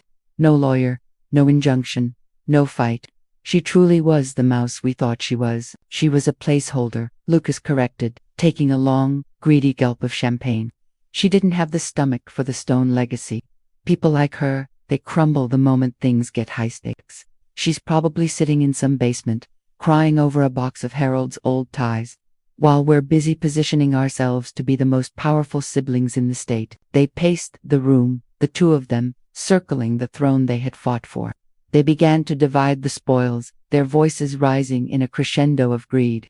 They talked about yachts, about vacation homes in the Mediterranean, about the people they would fire, the ones they would sue, and the ones they would simply erase. It was a banquet of the ego, a celebration held in the middle of a collapsing building. They didn't notice the atmosphere in the hallway. They didn't see the way the office staff had stopped working, the way the whispers had turned into a thick, palpable tension. They were too drunk on the feeling of absolute power to realize that the digital infrastructure they had seized was essentially a hollow shell. "We should have done this months ago," Emily mused, swirling her drink. "Think of the money we wasted, the time we spent playing dutiful heirs. We could have been living like this all along. We're going to be legends." Lucas said, his chest puffing out. He walked to the window, gazing down at the city, convinced that everyone below was a pawn in their game. "The Stone name will mean something different now. It won't be about the old man's integrity. It will be about us. About how we took the reins and drove this firm into the stratosphere." They were so loud, so arrogant, so utterly consumed by the warmth of their own vanity. They had successfully discarded the only person who understood the mechanisms of their father's empire, and in doing so, they had cut the final tether of reality. I sat in my dark, quiet apartment, the live feed of the executive suite flickering on my screen. I watched them laugh, watched them toast to their own brilliance, watched as they preened before the hidden cameras. Lucas took a step toward the mahogany credenza, reaching for a ledger, the very ledger I had left on the desk as a peace offering. He opened it, his eyes skimming the pages, a smug grin spreading across his face. He thought he was looking at a list of assets. He didn't realize that each page was watermarked with a tracking script that had already begun broadcasting their IP address to the federal authorities. "To us," Lucas toasted the room, his eyes brimming with the pride of a thief. "To us," Emily echoed, her shadow stretching long and dark across the floor. They were so close to the precipice, their toes already curled over the edge, yet they were busy choosing the color of the paint for the house they would never live in. I took a sip of my tea, feeling the warmth spread through me. It was a beautiful, tragic scene. The arrogance was perfect. The timing was flawless. Celebrate well, children. I thought, a cold, sharp smile touching my lips. Because you're currently paying for the most expensive party you'll ever attend. I clicked my mouse, authorizing the final batch of metadata to be sent to the FBI. The light on my router flickered, a tiny, silent pulse of destiny. The banquet of fools was reaching its crescendo, and the bill was finally due. The elevators opened with a soft, melodic chime that felt like a funeral bell. I stepped into the executive wing of Stone Holdings, a place that had been the epicenter of my existence for over 2 decades. Everything was different now. The walls, once lined with Harold's curated collection of classical portraiture, were now decorated with sharp, avant-garde art that screamed of Lucas's desperate need to appear modern. The air smelled of overpriced floor wax and the cloying, lingering scent of the champagne from the night before. As I walked down the long, carpeted corridor, my heels clicked with a rhythmic, steady precision that cut through the silence like a scalpel. I wasn't wearing the modest dresses of the widow. I wore a structured, navy blue blazer, my hair pulled back with severe, elegant grace. I looked like a woman who had come to collect a debt. When I reached the double doors of the executive suite, I didn't wait for an assistant to announce me. I pushed them open. The scene inside was pure chaos. Lucas and Emily were surrounded by open folders, half-drunk glasses, and the detritus of their victory. They froze, looking like deer caught in the headlights of an oncoming train. Emily's face flushed a violent, mottled red. Her eyes, bloodshot from the revelry, narrowed into slits of pure venom. She didn't offer a greeting. She didn't ask why I was there. She simply crossed the room in 3 long, predatory strides. "You," she hissed, her voice vibrating with a mixture of fear and rage. "You have no business here." Security. She reached for the intercom, her fingers frantic. But then she remembered the security system was still in a state of suspended animation, a lingering ghost of the lockdown I had initiated. She turned back to me, her chest heaving. With a look of absolute, unbridled contempt, she leaned forward and spat a glob of saliva hitting the polished floor directly at my feet. "You are nothing," she spat, her voice trembling. "You are an intruder in a world you never understood. Get out before I have you dragged out by the street curb." I didn't move. I didn't flinch. I looked down at the floor, then up at Emily's twisted, frantic face. I felt no anger. I felt a cold, crystalline pity that was far more devastating than any retort I could have uttered. I offered her a thin, almost imperceptible, smiler curve of the lips that wasn't a gesture of kindness, but a signal of the end. "You're right, Emily," I said, my voice quiet, even, and hauntingly calm. "I never understood this world. I was always too busy trying to keep the foundations from cracking." Lucas stepped forward, his face pale, his hands shoved deep into his pockets to hide their tremors. "What do you want, Rebecca? If you're here to beg for a severance package, you're too late. The assets are already being liquidated." "I'm not here for money, Lucas," I said, my gaze shifting to him. I saw the way he glanced at the wall clock, the way his ears strained toward the hallway, waiting for the sound of anyone, the IT team, a lawyer, a guard, to save him. "I'm here because I wanted to see the look on your faces one last time. I wanted to see if you'd finally realize what you were holding. Get out." Emily shrieked, her poise completely shattered. She picked up a crystal tumbler from the desk and hurled it at the wall behind me. It exploded into 1,000 glittering shards. I didn't blink. I simply turned around, my blazer sweeping behind me. "Enjoy the view," I said, pausing at the threshold of the door. "It's going to change very, very soon." I walked out of the suite, the heavy doors clicking shut behind me. As I retreated toward the elevators, I heard the sound of more glass breaking, followed by a frantic high-pitched scream from Emily. They were realizing that the silence in the hallways wasn't a lull, it was the calm before the total, final collapse. I reached the elevators, pressed the button, and watched the numbers count down. I had left them the truth, wrapped in the arrogance of their own triumph. They had spat at my feet, thinking they were asserting power, never realizing that they were merely hastening the arrival of the authorities already entering the lobby downstairs. The elevator doors opened. I stepped inside, the steel sliding shut, separating me from the wreckage of their delusions. I took a deep breath, the air in the small, confined space feeling lighter than it ever had in that building. The game was in its final minute. By the time I reached the ground floor, the Stone Empire would be officially, legally, and permanently in the hands of the ones who were coming to take everything away. I hadn't just won. I had choreographed their ruin to be as slow, as public, and as humiliating as possible. As the elevator descended, I caught my reflection in the polished wall. My smile was no longer thin. It was wide, bright, and utterly, terrifyingly free. The elevator doors opened to the lobby, and I stepped out just as the first wave of federal agents crossed the revolving doors. They were purposeful, their faces set in the grim, non-negotiable lines of men who did not take bribes. I moved past them, a phantom in navy blue, walking toward the exit as they made their way toward the executive elevators. The collision was inevitable, but I was not a participant. I was merely the architect watching the wreck. Back in the executive suite, the internal collapse was no longer a theoretical fear, it was a tangible, biting reality. I watched through the remote feed as Lucas sat at the obsidian desk, his face bathed in the harsh, flickering red light of the server's alert console. He was staring at an email not from a business rival, but from the Internal Revenue Service's Specialized Enforcement Division. It wasn't a warning. It was a formal notice of levy. Lucas. Emily's voice was a ragged whisper from the corner of the room, where she had slumped against the wall. The shards of the shattered crystal tumbler still embedded in the carpet near her feet. Why is the screen flashing red? Why does it say total asset freeze? Lucas didn't answer. He couldn't. His fingers were flying across the keyboard, attempting to access the offshore accounts in the Caymans. But every attempt was met with a stark, brutal message: account suspended, pending judicial review. The hidden debts, the massive interest-accruing liabilities Harold had meticulously maintained to keep the company's valuation from appearing. Suspicious, had been flagged by an automated audit, triggered by the very restructuring Lucas had initiated. He had moved the capital so aggressively that he had inadvertently tripped the IRS's internal tripwire for systemic money laundering. It's a mistake, Lucas choked out, his voice cracking. It's a clerical error. Martin.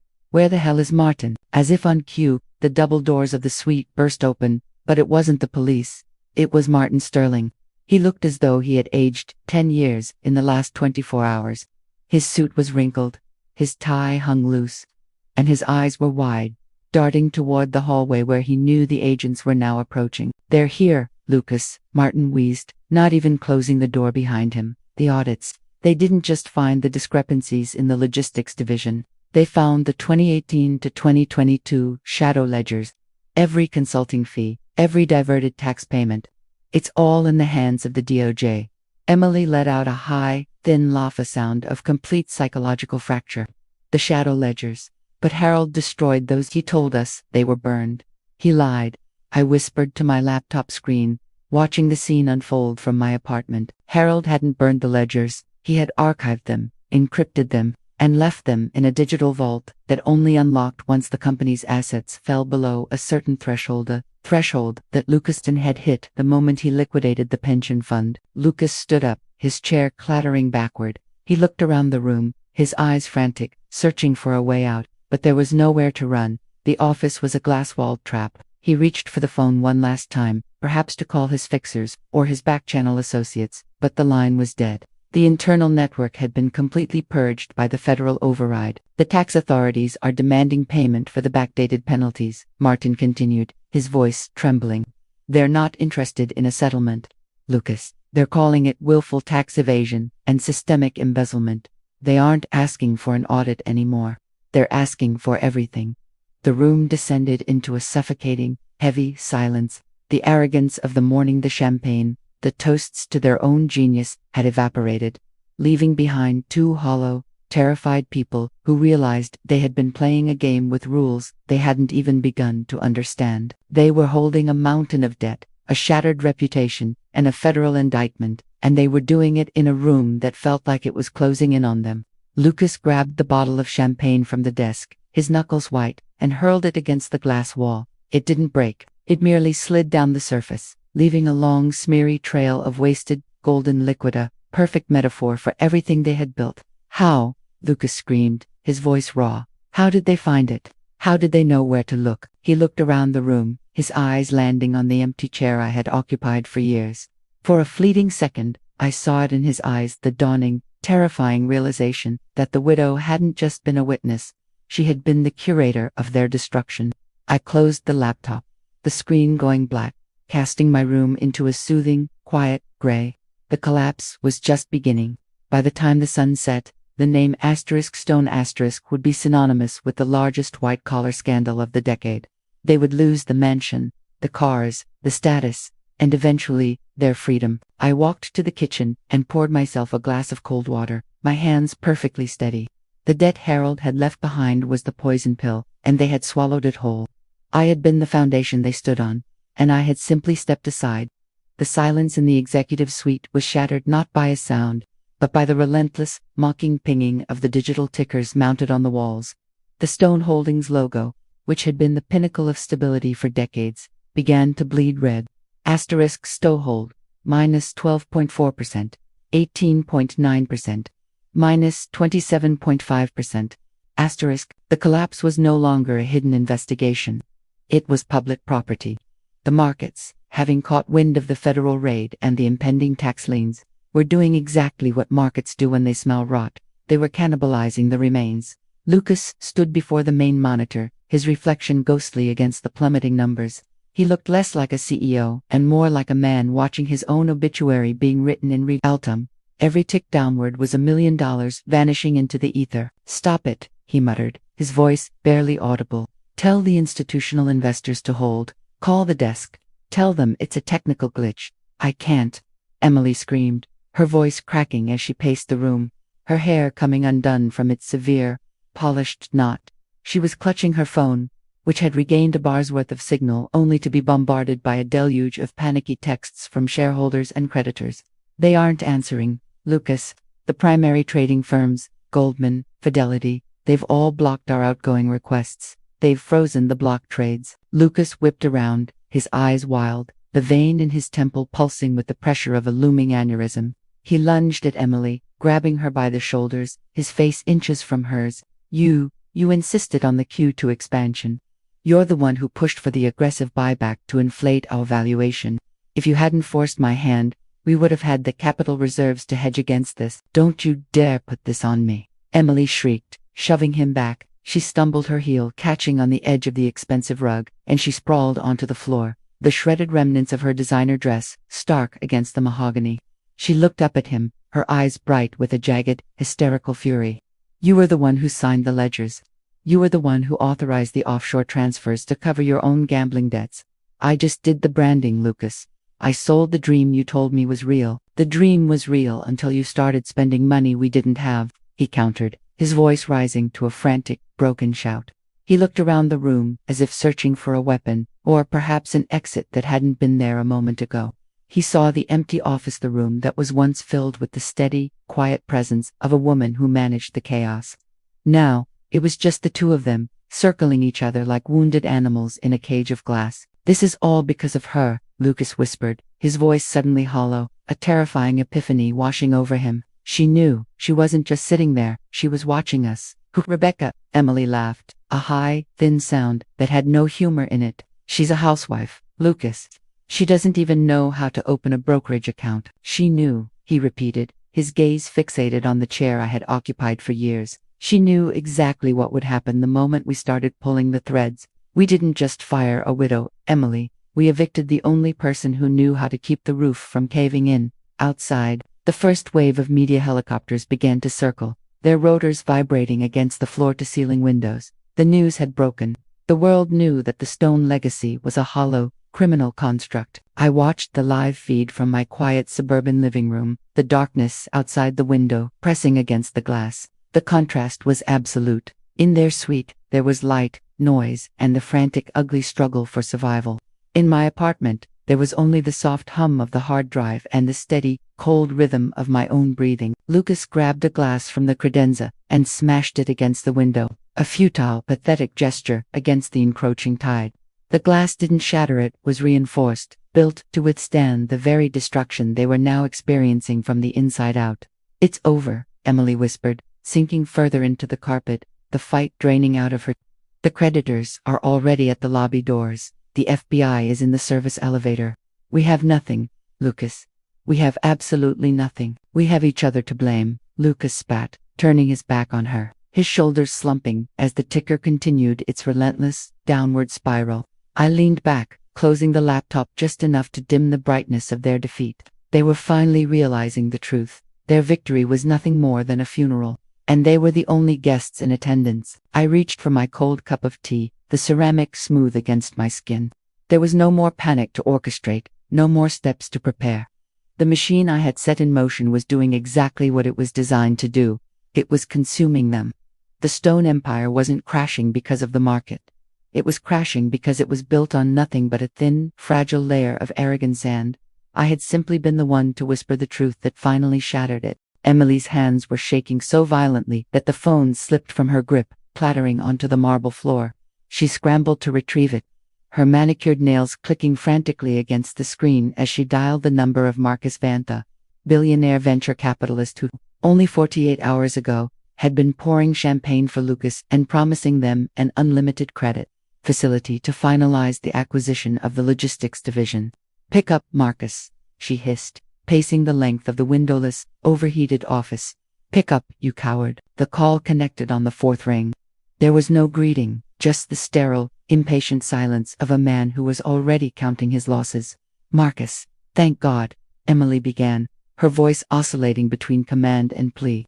"There's a temporary misunderstanding with the SEC regarding our internal audit. It's a clerical nightmare, but we need you to bridge the liquidity gap by end of day. Once the freeze is lifted." Emily Vane's voice was as cold as a morgue slab. "My attorneys advised me to hang up the moment you called. The firm's legal department has already issued a formal notice of dissociation from Stone Holdings. As of 10 minutes ago, we have terminated all joint venture agreements." Dissociation. Emily's laughter was hysterical. "Marcus, you were at the party. You toasted to our success. You can't just walk away because of a bureaucratic hiccup." "It isn't a hiccup, Emily. It's a systemic infection." Vane cut her off, his tone devoid of even a shred of professional courtesy. "My partners and I have spent the last 3 hours reviewing the files sent to the district attorney's office. I don't know who provided them, but the evidence of the embezzlement is absolute. We aren't just cutting ties. We're cooperating with the authorities. Do not call this number again." The line went dead. Emily stared at the screen, the silence of the room returning with a vengeance, punctuated only by the distant, rhythmic thudding of a federal battering ram hitting the heavy steel doors of the executive wing in the lobby far below. "What did he say?" Lucas demanded, his eyes bloodshot and frantic. "Tell me." "He's moving the funds. He's gone," Emily whispered, the color draining from her face until she looked like a wax figurine. "Everyone is gone, Lucas. They're all cooperating." It was a systematic erasure. I had spent the last 2 weeks calling in every favor, presenting every damning piece of evidence, and carefully leaking the truth to every major stakeholder in the Stone orbit. I didn't need to threaten them. I only needed to show them the math. I showed the investors the real ledgers. I showed the lenders the forged contracts. I showed the partners the trail of money that led directly from their accounts into Lucas's private coffers. They weren't just fleeing the Stones. They were running as fast as they could to ensure they weren't dragged down into the abyss along with them. "Try the others," Lucas roared, his voice cracking. "Call the logistics partners. Call the board members. Someone has to have a stake in keeping this company afloat." Emily dialed frantically. Call 1. Busy signal. Call 2. Straight to voicemail. Call 3. A lawyer's office. Hello, this is the office of Stone Holdings, a stranger's voice answered. "We are no longer accepting calls for the Stone family. Please refer all inquiries to the court-appointed receiver." The receiver. They hadn't just been ousted. They had been legally evicted from their own empire before the police had even handcuffed them. Emily threw the phone across the room, watching it shatter against the glass. She slumped to the floor, her makeup running in dark, jagged tracks down her cheeks. "There's no one, Lucas. Nobody is going to answer. We're being erased." I sat in my apartment, watching the screen. I saw them huddled on the floor, 2 people who had spent their entire lives surrounded by crowds of admirers, now realizing that their social capital was worth exactly 0 the moment the market decided they were liabilities. I remembered the countless dinners I had hosted, the hours I had spent charming these very partners while Lucas and Emily sat at the table, scrolling through their phones and ignoring the people who were actually building their wealth. They had never bothered to cultivate loyalty. They had only cultivated transactions. And transactions, unlike loyalty, are strictly conditional. They had been playing a game where the only currency was, "What have you done for me lately?" And now, the answer was, "You've bankrupted me." I set my teacup down. I had ensured that the door was not just locked, but welded shut. I hadn't just removed their help. I had turned their allies into their prosecutors. They were trapped in the high-rise, surrounded by their own hubris, while the world they thought they owned turned its back on them. I closed the laptop, the screen fading to black. The Stone legacy was officially a relic of the past, and tomorrow, The only things left of them would be the headlines. The sound of the executive suite doors finally giving way was not a bang, but a screech of rending metal. But before the feds could even storm the threshold, the real-world consequences of my work had already arrived at the mansion. Back at the Stone estate, the serenity of the garden was being violated by the blunt, efficient movements of the court-appointed receivers. Men in gray windbreakers, holding clipboards and red adhesive labels, were moving through the halls with the clinical detachment of coroners. Lucas and Emily, having been escorted from the office in handcuffs and subsequently released on a massive bail that had gutted their last liquid accounts, had retreated to the mansion, only to find the locks changed. They stood on the wet grass, watching as their world was systematically tagged for auction. "That's my car," Lucas screamed, lunging toward his limited edition Porsche as a tow truck operator began hooking the chassis. "You don't have the right.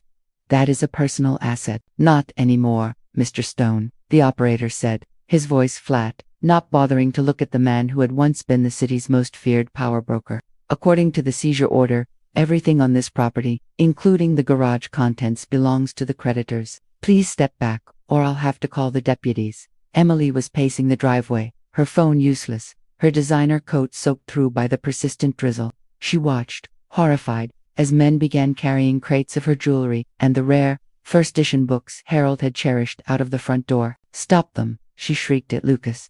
"Do something. You're the CEO." The facade snapped.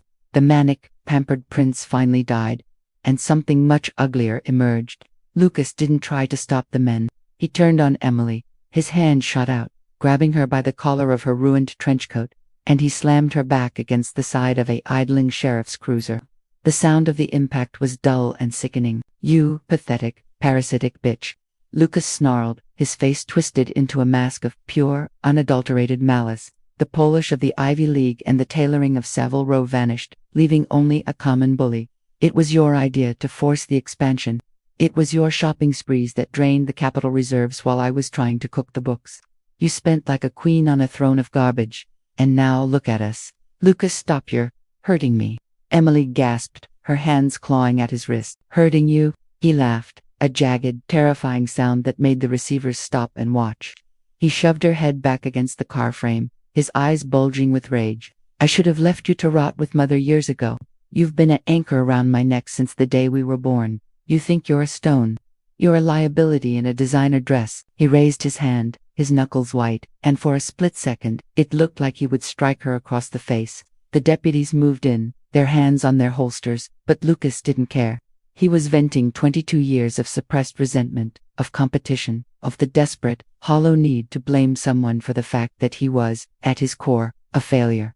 "We have nothing," he roared, shaking her. "I have nothing, because you were too stupid to tell me when to stop." He shoved her away, and she collapsed into the mud, her expensive clothes stained with the literal filth of the estate. Lucas didn't offer a hand, he didn't even look at her. He turned toward the mansion, his fists clenched, his body heaving with the exertion of his own venom. I watched it all through the security feed, the grainy high-contrast video capturing the ugly, raw disintegration of the family I had served for so long. There was no grandeur in their fall. There was no tragic nobility. There was only the base, animalistic struggle of two people who had built their identities on stolen ground. Now, tearing each other apart as the ground disappeared, I felt nothing but a cold, heavy sense of satisfaction. I had kept my hands clean, yet I had orchestrated the exact scenario that would bring their true, rotting selves to the surface. I didn't need to strike them. I only needed to remove the money, the only thin, golden veil that had kept them civilized. Without the gold, they were just two small, cruel, and desperate people. Lucas stood in the rain, staring at the house that was no longer his shoulders slumped, his shadow long and broken. Emily sat in the mud, crying not for the loss of the legacy, but for the loss of the armor that had protected her from the world. I closed the laptop, the screen going black. The banquet was over. The house was being sold. And the people who had spent their lives looking down on everyone else were finally, mercifully, forced to look at themselves. The rain had turned into a thick, clinging mist, coating the Stone Manor estate in a gray, funereal veil. Lucas stood amidst the ruins of his life, his Porsche towed, his bank accounts frozen, his sister sobbing in the mud, and felt a sudden, frantic, and irrational urge. He needed a scapegoat. He needed someone to blame, someone to beg, someone to redirect the torrential flood of his rage toward. His mind, reeling from the loss of the empire, zeroed in on the one person who had been there at the beginning, the one who had held the keys, poured the coffee, and remained so maddeningly silent for 2 decades. Rebecca.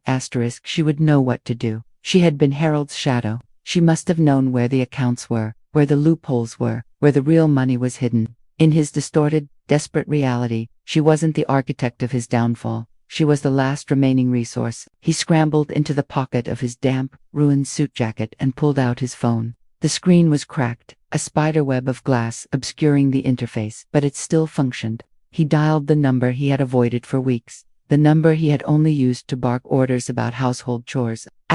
Ring. He paced the driveway, his shoes splashing in the oily puddles. Pick up, damn you. He thought, his knuckles white. You owe me this. You spent 20 years living off our name. You don't get to vanish when the heat comes. Ring.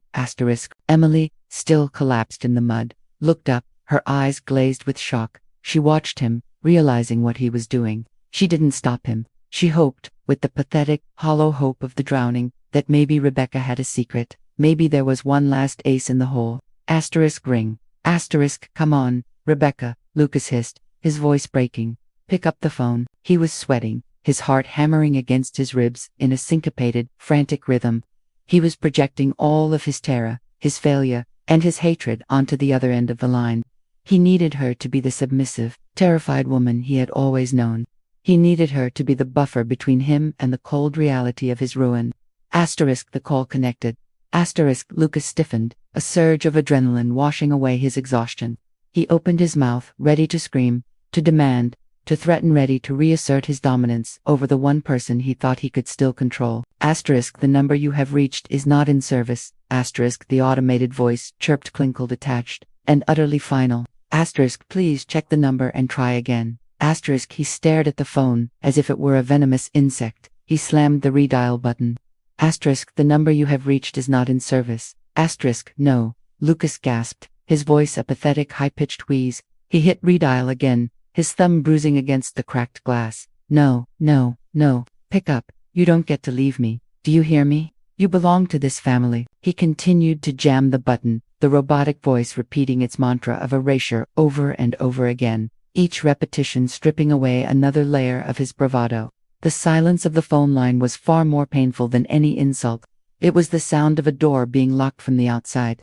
He looked at the mansion, then at the deputies who were watching him with bored, weary eyes, and finally at Emily. She's gone, Lucas whispered, the phone falling from his hand and landing silently in the wet grass. She's actually gone. In my apartment, miles away. The phone sat on the table. I watched the light on my mobile device blink once, twice, and then go dark. I had pulled the SIM card out of that burner phone an hour ago. I didn't need to hear him scream. I didn't need to hear him beg. The silence that followed in my room was absolute, a perfect, crystalline echo of the freedom I had earned. Lucas was standing in the rain, screaming at a ghost, while I sat in the warmth of my own life, untethered, unwound, and finally, completely unreachable. The disconnect wasn't just on the phone line, it was the severance of the final, toxic cord that had bound me to the stone name. He could keep dialing until the battery died. He would never find the woman he was looking for, because she had never really existed. He had spent his life ignoring her, and now, when he needed her the most, she was exactly what he had made her, nothing. The rain eventually stopped, leaving the estate in a state of suffocating, dripping decay. The deputies had finished their initial inventory and retreated to their cruisers, leaving Lucas and Emily huddled in the shadows of the mansion's portico. The house, which had been the backdrop of their entire existence, now felt like a predatory organism, cold and indifferent to their presence. Lucas finally broke the silence, his voice raw and hollow, a sound that lacked the ego and the fire that had defined him just days ago. He held a crumpled, water-damaged document the receiver had thrust into his hands, a summary of the estate's final valuation. It's not just the assets, Lucas whispered, his eyes scanning the lines of text with a dazed, unseeing intensity. It's the liabilities, the mortgages, the back taxes, the interest on the offshore loans. Emily climbed to her feet, her dress clinging to her skin like a second, dirty layer. She reached for the paper, her fingers trembling. What are you talking about? We're stones. We don't have liabilities. We have asterisk leverage. Asterisk look. Lucas shoved the paper into her chest, his movements jerky and lacking all grace. Look at the bottom line. Emily's eyes darted across the page, her breath hitched, turning into a series of ragged, shallow gasps. The figures were written in aggressive, red Inca negative value that didn't just strip away their lifestyle. It plummeted them into a financial grave deeper than any of the consultants or partners they had ever hired. Asterisk, total estate valuation, $4,2 The properties are underwater, Lucas said, his voice dropping into a register of terrifying, flat disbelief. Harold didn't just build an empire, Emily, he built a debt machine. Every renovation, every luxury car, every galette was all financed against debt that was never meant to be paid back. He was just waiting for the banks to realize it. And now they have. Emily stared at the numbers, the realization finally beginning to penetrate the calcified layers of her entitlement. They weren't heirs, they were curators of a bankrupt museum. Every item the receivers were tagging: the art, the furniture, the vintage silver wasn't being sold to enrich them. It was being sold to satisfy the interest on a debt they couldn't even begin to comprehend. We have nothing, Emily whispered, the words sounding like dry leaves, skittering across pavement. We don't even have the clothes on our backs. Those were tagged too, weren't they? If they were purchased on the company card, they're taking it all, Lucas said, staring up at the grand, darkened windows of the mansion. We're not just broke, we're in the red for millions. We don't possess a fortune, Emily. We possess a multi-million-dollar anchor. They stood there in the dark, the heirs to a hollow throne. The silence that surrounded them was no longer the silence of luxury. It was the silence of an abyss. They looked at each other, but the recognition was gone. There was no bond, no shared trauma that could bridge the gap of their mutual disdain. There was only the sudden, sickening clarity that they had spent their lives playing a game where they weren't even the players, they were the stakes. In my apartment, I sat in the darkness, the screen of my laptop dark. I didn't need to watch them anymore. I knew the look on their faces, the look of two people who had spent their entire lives searching for a golden key, only to realize the door they had unlocked led directly to a void. They thought they were entitled to the world, and now, the world was taking everything back down to the very pennies they thought they'd kept hidden. I walked to my window and looked out at the lights of the city. I thought of Harold, the man who had played this game until the very end, who had ensured his children would inherit only the weight of their own greed. He had been a cruel man, but he had been a fair judge. I felt a strange, quiet peace. I wasn't wealthy, but I was debt-free. I wasn't a stone, but I was finally myself. Lucas and Emily were standing on the driveway, the rain beginning to mist again, two ghosts haunting the wreckage of a life they never really built. I turned away from the window, leaving the curtains drawn. The emptiness they felt wasn't a failure. It was the truth, finally catching up to them. And for the first time in 22 years, I didn't have to carry it for them. The morning sun didn't bring warmth to Sacramento. It brought the merciless, blinding glare of 1,000 camera flashes. I sat in my small kitchen, the air smelling of fresh coffee and the ozone of a dying storm. On the small television mounted to the wall, the morning news cycle was in the midst of a violent transformation. The usual rotation of local traffic reports and weather updates had been obliterated, replaced by a singular, dominating narrative, asterisk the fall of the House of Stone, asterisk the headline scrolled across the bottom of the screen, in aggressive, crimson font, asterisk Stone Holdings, an empire built on sand, fraud, and family greed, asterisk. They weren't just reporting the bankruptcy. They were dissecting the corpses of Lucas and Emily's reputations with surgical, sadistic precision. A montage of the mansion, the very house I had spent years maintaining, was playing on a loop, juxtaposed with grainy footage of Lucas being escorted toward a federal vehicle, his face obscured by a tailored jacket, his posture a pathetic mimicry of the power he no longer possessed. The Stone name, once synonymous with high-stakes venture capital and architectural vision, has become a national punchline, the anchor said, her voice dripping with the faux empathy that masks corporate glee. Sources within the SEC describe the scheme as textbook greed, a multi-generational web of deceit that has left thousands of pensioners and small-time investors holding nothing but empty ledgers. I watched as they played a clip of Emily from a society gala held just weeks prior, her laughing, champagne-soaked, dismissive. Then, they cut to footage taken mere hours ago, her stumbling out of the estate in the mud, her expensive clothes stained, her hair a wild, frantic halo of desperation. The contrast was devastating. It was a digital flaying. The internet, that cruel, bottomless echo chamber, had already turned the Stone name into a meme. #hashtag Stone Cold Broke * was trending nationwide. Twitter was a firestorm of mockery, with users crafting brutal, viral threads about Lucas's visionary leadership and Emily's high-fashion fraud. They had wanted to be legends. They had wanted the world to worship at the altar of their pedigree. Instead, they had become the cautionary tale of the decade. My phone, which had been silent for days, began to vibrate on the table. It was a burner, one I had kept for the sole purpose of monitoring the fallout. Dozens of notifications were pouring in, links to articles, clips of podcasts, investigative deep dives into every Stone venture.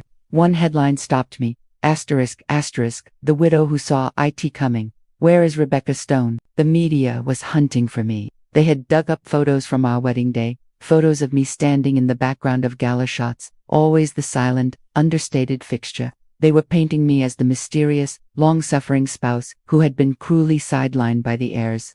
They didn't know I was the one who had provided the map to their destruction.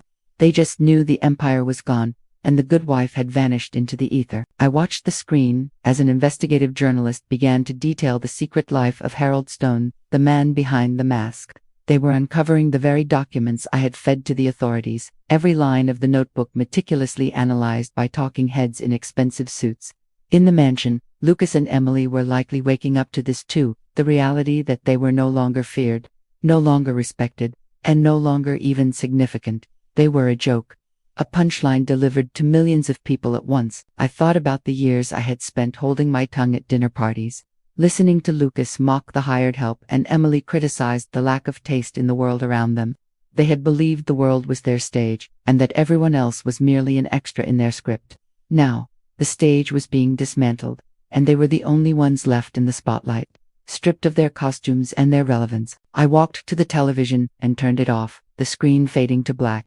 The silence of the apartment returned, but it felt different now. It was the quiet of a room after the final curtain has fallen. I didn't feel a need to watch them drown. I had seen enough. The media was doing exactly what I had choreographed. They were stripping away the last, lingering threads of the Stone family's dignity. I poured myself a glass of water, my hands perfectly steady. The punchline was delivered. The world was laughing. And for the first time in 22 years, I wasn't just a part of the family. I was the one who had finally had the last laugh. The morning mist was still clinging to the asphalt of the private terminal at Sacramento International when Lucas and Emily arrived. They were shadows of their former selves, having traded their tailored suits for oversized hoodies and baseball caps, attempting to blend into the hum of the morning commuters. They were carrying nothing but single, light duffel bags, their eyes darting toward every shadow, every passing security patrol, every flicker of movement that felt like judgment. They had one goal, the private charter Lucas had reserved through an untraceable offshore contact. It was a flight to a non-extradition jurisdiction at tiny sun-bleached island, where the Stone name wouldn't just be forgotten, it would be irrelevant.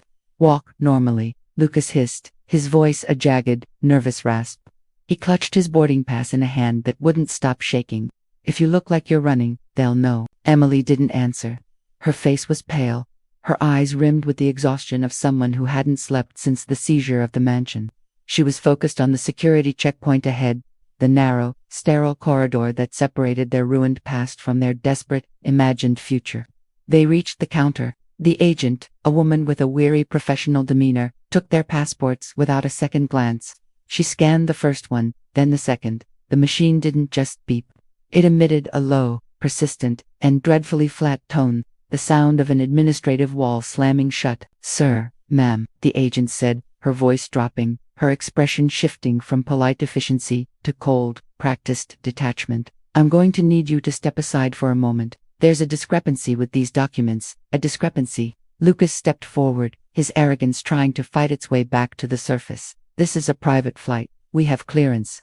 "Check the system again." "I don't need to check again, Mr. Stone," she said, her fingers dancing over the keyboard as a pair of security officers began to drift toward them, their posture unmistakably authoritative. "Your passports have been flagged by federal authorities. You are restricted from leaving the country pending a court-ordered investigation." into the Stone Holdings bankruptcy. The world seemed to tilt on its axis. Emily gasped, her hands flying to her mouth, the sound of her own terror echoing in the quiet terminal. There must be a mistake. You don't understand, this is an overreach. We have legal counsel. You have a federal travel restriction, the officer interrupted, stepping into their personal space, his hand resting on the belt of his utility gear. You are not to move past this point. Please put your bags on the floor and step away from the terminal entrance. Lucas felt the floor disappear.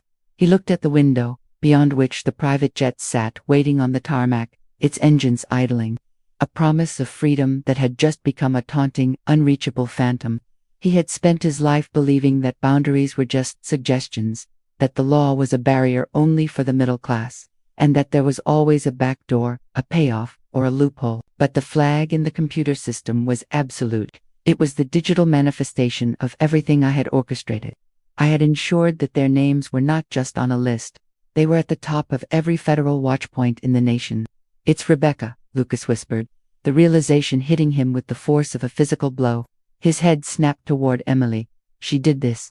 She was the only one who had the details on our private itineraries. She ensured the warrants would hit the travel bureaus before we even got out of the driveway. Shut up, Emily shrieked, her voice drawing the attention of every traveler in the terminal. Don't say her name. You're the one who thought he was smarter than her. You're the one who thought you could just push her into the suburbs. The officers moved in, their grip firm on the Lucas's and Emily's arms. They weren't gentle. They weren't professional associates. They were the law, and they were tired of cleaning up after the Stone family. As they were led away, not toward a jet, but toward a windowless detention room in the bowels of the terminal, Lucas looked back one last time at the tarmac. He saw the jet taxiing away, the pilot, having been notified of the cancellation, leaving without them. In my apartment, I sat by the window, watching the morning light filter through the trees. I didn't need to be there to see the moment the horizon became a cage. I knew the look on their faces, the look of two people who had spent their lives believing they were gods, finally realizing they were just prisoners in their own bodies. I picked up my coffee, the heat radiating through the ceramic. Run as far as you want. I thought, looking out at the vast, open sky. But you'll never outrun the truth you spent your entire lives trying to bury. They were grounded, they were contained, and for the first time, they were exactly where they deserved to be. The interrogation at the airport had been a grueling, soul-stripping marathon of lights, questions, and the icy realization that their influence had evaporated by the time they were released, pending trial, stripped of their travel privileges and their assets. The sun had long since dipped below the horizon, casting the city in long, bruised shadows. Lucas didn't suggest a hotel. He didn't suggest a lawyer's office, driven by a desperate, feverish need to find the woman he believed held the keys to his salvation. He turned the rental car toward the one place that still felt like the old world, the Stone estate. The drive was silent, save for the rhythmic, broken breathing of his sister in the passenger seat. When the iron gates of the manor came into view, they were no longer majestic. They were wrapped in yellow police tape, the metal rusted and shivering in the night wind. She has to be here, Lucas muttered, his voice a pathetic, ragged plea. She's the executor. She has to have the private keys. She's probably hiding in the study, laughing at us. They didn't bother with the front door. It was sealed with heavy, industrial-grade tape. Instead, they scrambled through the damp garden, their designer shoes sinking into the mud, and pried open the service entrance that Lucas remembered being faulty. The door groaned, a long, metallic protest, before swinging open to reveal the house they had once ruled. It was not the home they remembered. The air inside was glacial, devoid of the scent of sandalwood or the warmth of Harold's presence. The furniture had been auctioned or seized, leaving behind nothing but the stark, skeletal outlines of where grandeur had once lived. There were patches of dust where rugs had been pulled away, and the walls stripped of the art that had defined the Stone aesthetic looked like skin that had been flayed. Rebecca, Lucas shouted, his voice booming through the cavernous, hollow rooms. Rebecca, show yourself. This is enough. The joke is over. The silence that answered him was heavy, absolute, and mocking. They moved through the house like scavengers. They checked the kitchen, now devoid of the high-end appliances, and the grand living room, which felt like an echo chamber for their own inadequacy. They finally reached the study, the sanctum where Harold had once held his meetings, the room where I had sat and watched them orchestrate their own ruin. Lucas rushed to the desk, or rather, the spot where the obsidian desk had been. He dropped to his knees, his fingers clawing at the floorboards, searching for the hidden compartment that had held the notebook, but the compartment was gone. The wood had been ripped out, the space filled with nothing but dust and the empty, echoing void of a secret that had already done its work. "She's gone, Lucas," Emily said, her voice small, shivering in the center of the room. She was looking at the wall, where a single, square patch of cleaner wallpaper showed where a portrait had hung for decades. "Look at the house. It's been dead for weeks. The cleaners, the staff, the memories. She didn't just leave. She took everything with her. She didn't take the money," Lucas roared, standing up and sweeping his arm across the room, knocking a stray, abandoned box onto the floor. "She had to have hidden it. She was the widow. She had access to everything." "There is no she," Emily whispered, her gaze drifting to the empty doorway. "There is only the silence. Don't you see? We never had an empire. We only had the permission of a woman who was tired of holding it together for us." I was miles away, sitting in the dark of my apartment, watching the live feed camera I had left behind in the foyer.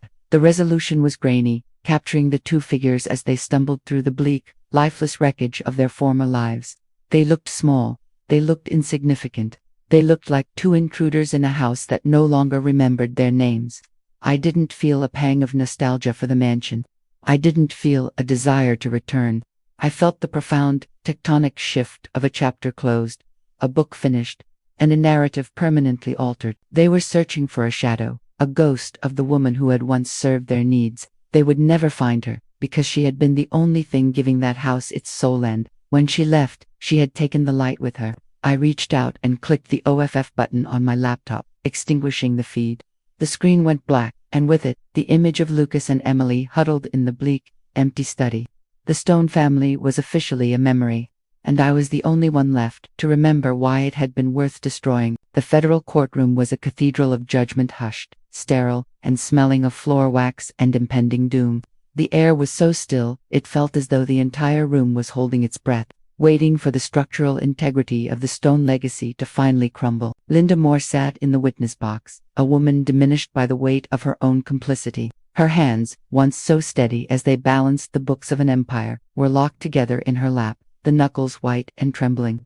The prosecutor, a man with a gaze as sharp as a falcon's, leaned against the mahogany railing, his presence a dark contrast to the fragility of the woman before him. "Ms. Moore," the prosecutor began, his voice cutting through the silence like a wire.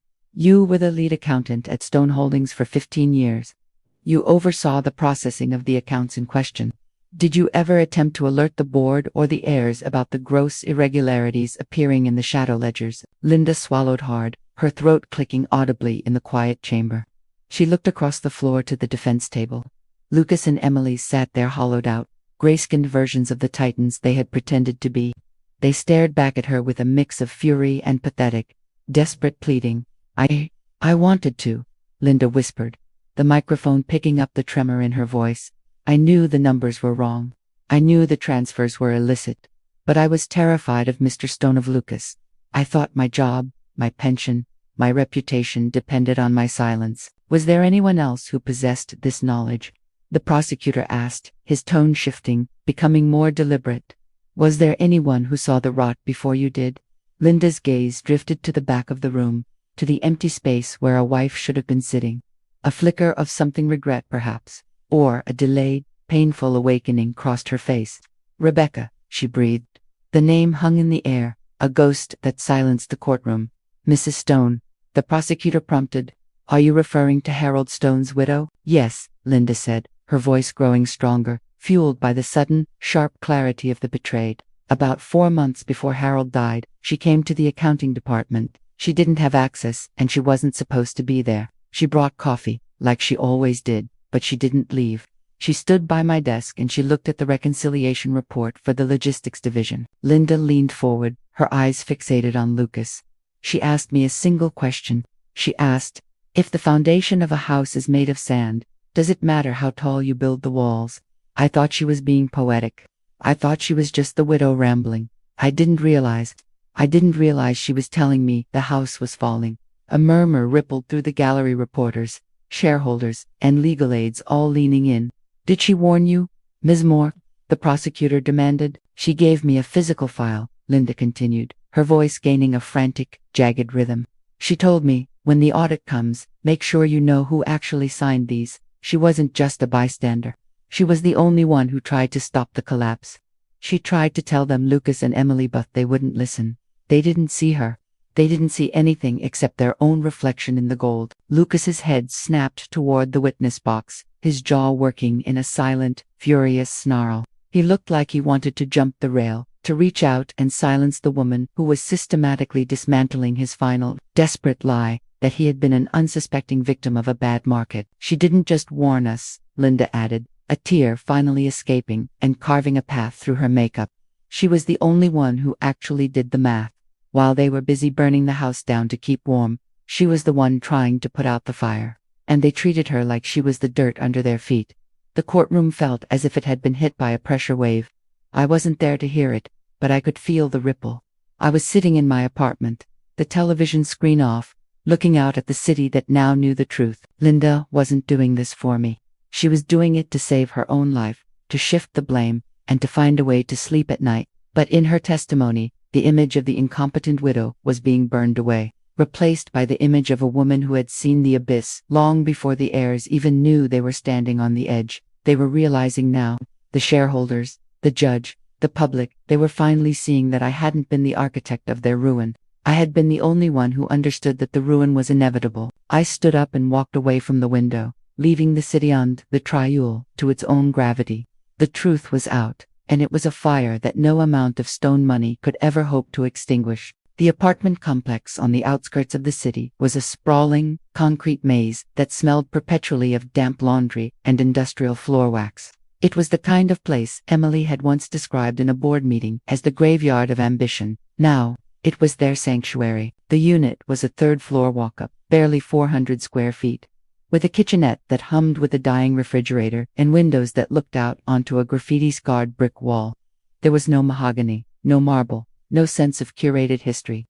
There was only the peeling linoleum flora topography of the Stone family's final descent. Lucas sat at the small wobbly card table that now served as their dining room, office, and anchor. He was wearing a shirt that hadn't been ironed in 3 days, his hair unkempt, his eyes fixed on a pile of utility bills that were marked in bold, menacing red.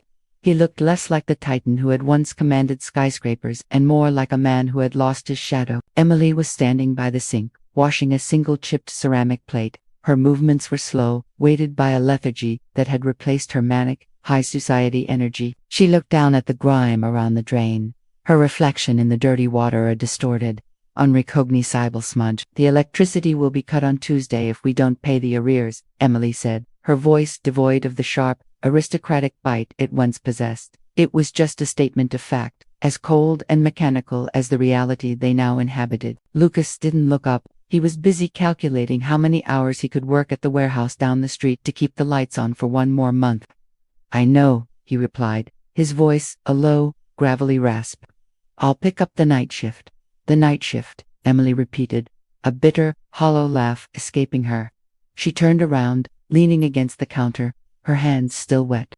"Do you remember when you told me that the people who worked night shifts were the engine parts, not the drivers?" Lucas finally looked up. His face was gaunt, the skin clinging to his cheekbones, his eyes hollowed by a permanent, stinging shame. "I remember a lot of things, Emily. I remember the mansion. I remember the gala.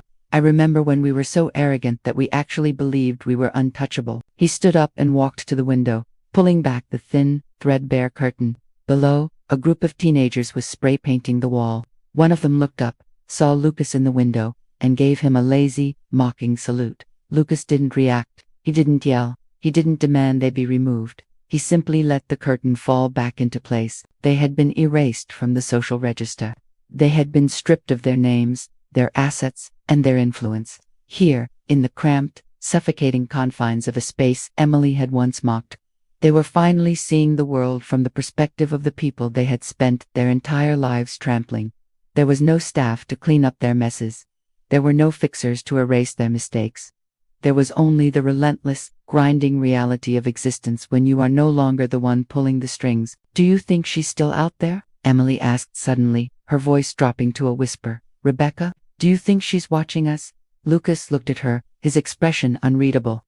He thought of the phone calls he had made to that disconnected number, the hours he had spent screaming at the silence. It doesn't matter if she's watching, Emily. We're already ghosts to her. She didn't destroy us out of hate. She destroyed us because we were in the way of her own survival. And now, we're just irrelevant." Emily turned back to the sink, her shoulders slumping. The humiliation wasn't a sudden explosion anymore.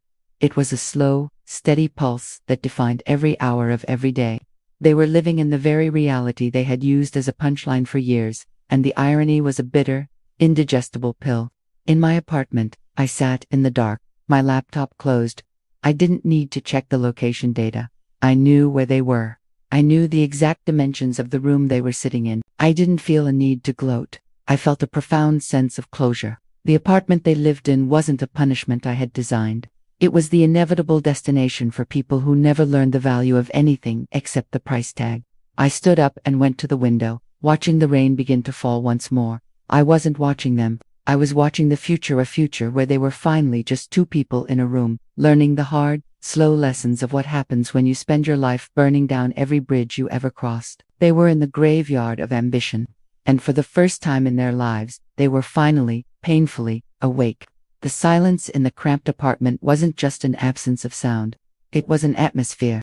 It pressed against the walls, heavy with the phantom weight of everything they had thrown away.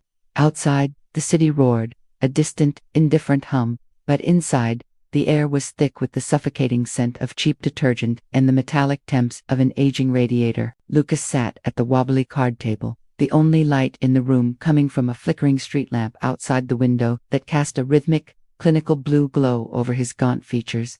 He was staring at a coffee mug, a chipped, floral thing that had survived the liquidation because it wasn't worth the cost of seizure.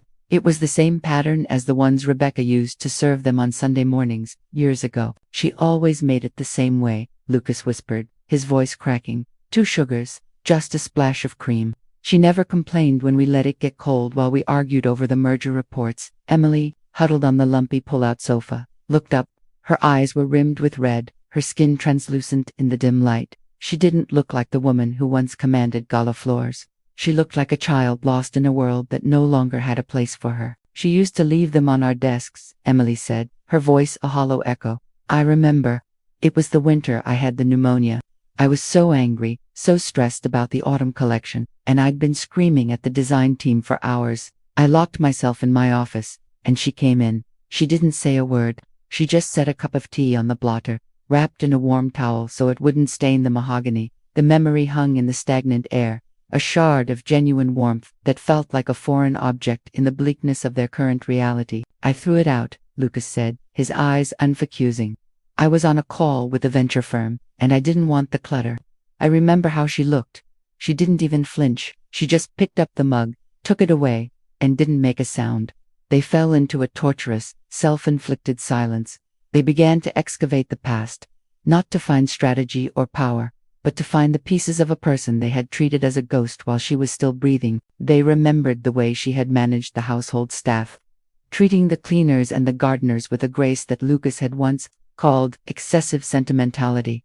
They remembered the way she had sat in hospital waiting rooms for Harold, alone, for hours on end, while they were busy in Los Angeles or San Francisco, too busy to deal with the messy reality of their father's mortality. "She was the only one who actually loved him," Emily whispered, the admission tearing through the room like a jagged blade. "Not for the legacy, not for the money, just for him. And we treated her like a squatter in our own lives." "We didn't just treat her like a squatter," Lucas added, his voice dripping with a newfound, agonizing clarity. "We treated her like an object, something to be moved, something to be managed, something to be discarded when the value wasn't high enough." The regret wasn't a sudden, cinematic explosion. It was a slow, acting poison. It began as a flicker, a stray thought about the quiet, steady strength of her presence, and grew into a suffocating shroud. They realized that every insult, every dismissive glance, every time they had intentionally made her feel small, had been a brick they were laying to build their own prison. She had been their only tether to humanity, and they hadn't just severed it, they had mocked the hand that held it. Lucas leaned his head back against the wall, the plaster rough against his skin. "I keep thinking about the way she looked at us at the funeral. Not with hate, not with anger, just pity. We thought it was weakness. It wasn't weakness, Emily. It was foresight. She was looking at 2 children who had no idea they were already dead. I wish I could apologize, Emily said, a single, hot tear tracking through the grime on her cheek. Lucas let out a hollow, mirthless laugh. To who? The burner phone. The empty house. We've erased her, Emily. That's what we wanted. Remember, we wanted her gone.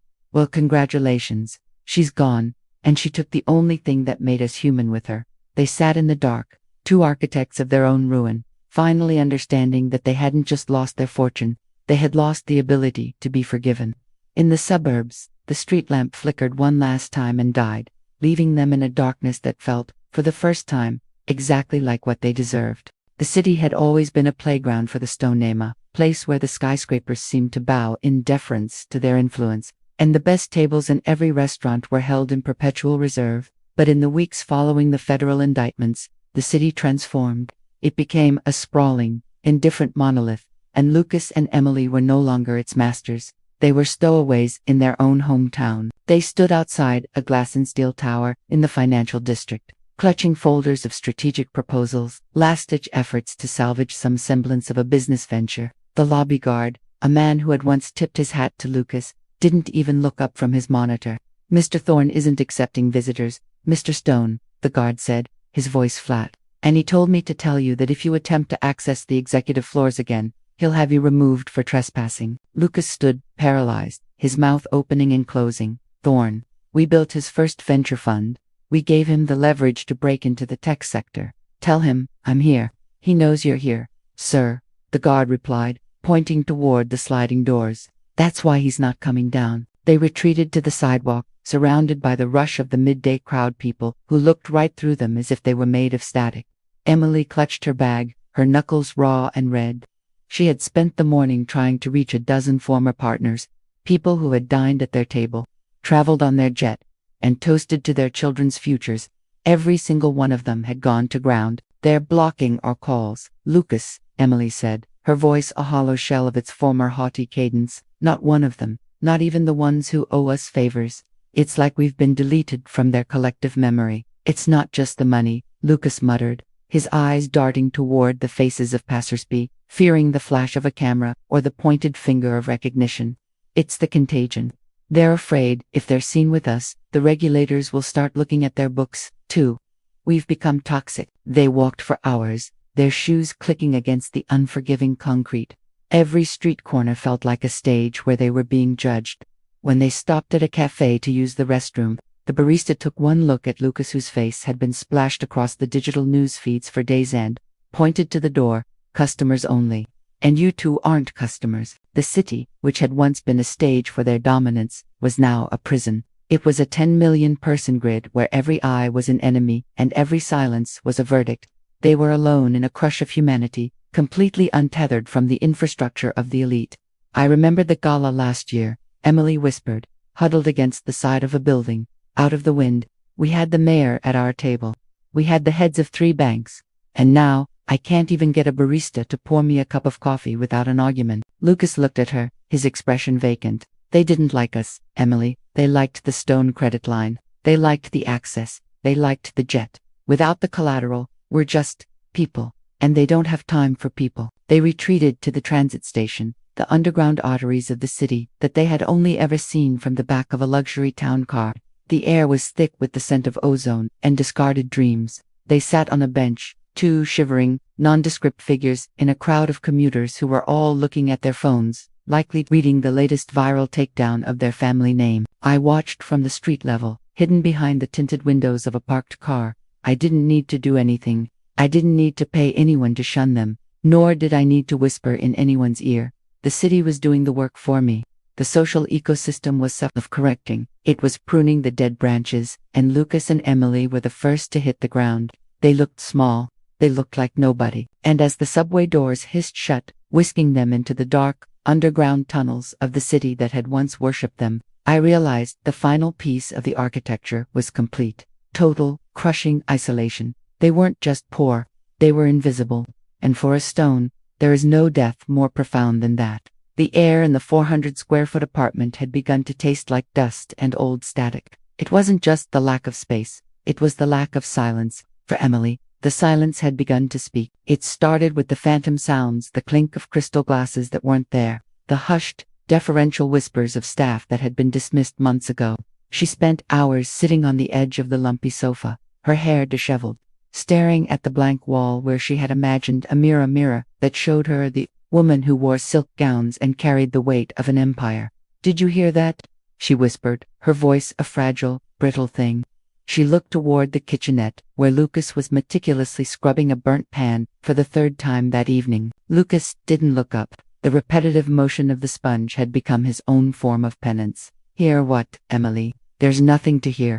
It's the radiator." "No," she insisted, her eyes wide, darting toward the corner of the room. "It's the staff. They're coming to announce the dinner guests. We're late, Lucas. We're so terribly late, and if we don't greet the donors, the logistics deal will fall through." Lucas stopped scrubbing. He set the pan down, his hands dripping with greasy water, and turned to look at her. The sight of her huddled, twitching, her gaze focused on thin air sent a jolt of genuine, primal fear through him. She had stopped grooming herself entirely. She wore the same oversized sweatshirt for days, her fingernails bitten down to the quick, her eyes reflecting a hollow, shattered light. "Emily," he said, his voice unusually soft, a desperate attempt to ground the sliding reality of their existence. "There are no guests, there is no deal. Look at the room. We're in an apartment. We're in the suburbs." Emily stood up suddenly, the chair clattering backward. She began to pace the narrow aisle between the sofa and the kitchenette, her footsteps jerky and uneven. "You're lying. You're trying to hide the assets, aren't you? You're telling them I'm sick so you can take full control of the offshore accounts." "What accounts, Emily?" Lucas roared, the frustration finally boiling over. "There are no accounts. The ledgers were empty. We're bankrupt. We're living in a box, and you're hallucinating a gala." "I'm not hallucinating," she screamed, her voice rising to a pitch that made the walls feel like they were closing in. She grabbed a glass, the same chipped, floral mug Lucas had been using, and hurled it against the brick wall. It shattered, the porcelain shards skittering across the linoleum like teeth. "I'm a stone. I am the face of this family. I'm meant to be at the table, not the floor." She fell to her knees, not to cry, but to frantically gather the shards of the mug, trying to press them back together, as if the physical act of assembly could repair the shattered architecture of her mind. Her fingers bled, small red beads blooming on the white ceramic, but she didn't seem to notice. "If I just put it back," she murmured, her voice descending into a rhythmic, terrifying monotone. "If I just put it back, the investors will come back, the house will be back, Rebecca will be in the kitchen, and Harold will be in the study, and everything will be correct." Lucas watched her, the raw, brutal realization settling into his own broken psyche. It wasn't just the money that had been taken, it was the delusion. And without the delusion, Emily was disintegrating. He didn't move to comfort her. He couldn't. He was too busy holding his own shattered self together. He went to the window, peering through the gap in the curtains at the dark, indifferent street below. He saw the shadows of the complex, the flickering lights of the subway, the relentless, grinding march of the city that had forgotten their names. "She knew," Lucas whispered to the glass, his own reflection ghostly and gaunt. "She knew that if she took away the stage, we'd have nothing to play.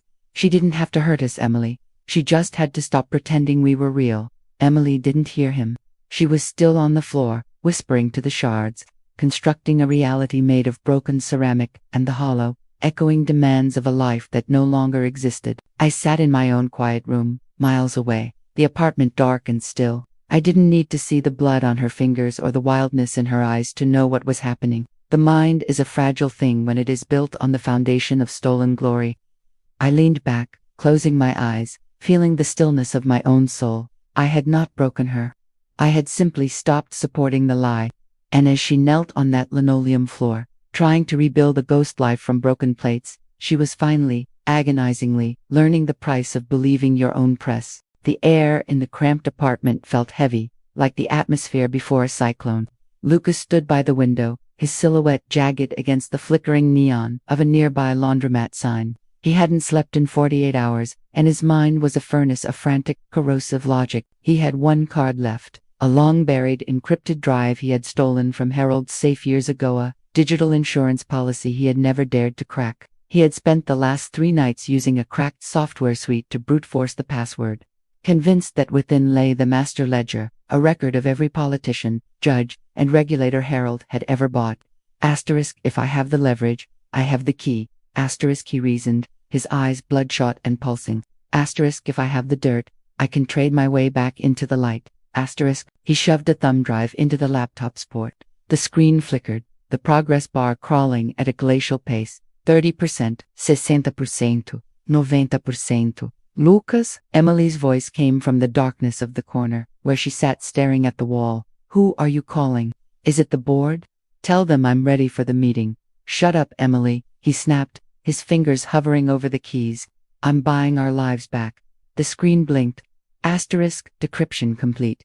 Asterisk, his heart hammered against his ribs, a frantic, hollow rhythm. He clicked on the primary file. Asterisk, single quotes, master underscore access underscore final dot, single quotes, asterisk. He expected a spreadsheet of bribes, a list of names that would make the district attorney tremble. He expected power. Instead, the screen loaded a video file. It was a recording, dated only 3 months before Harold's death.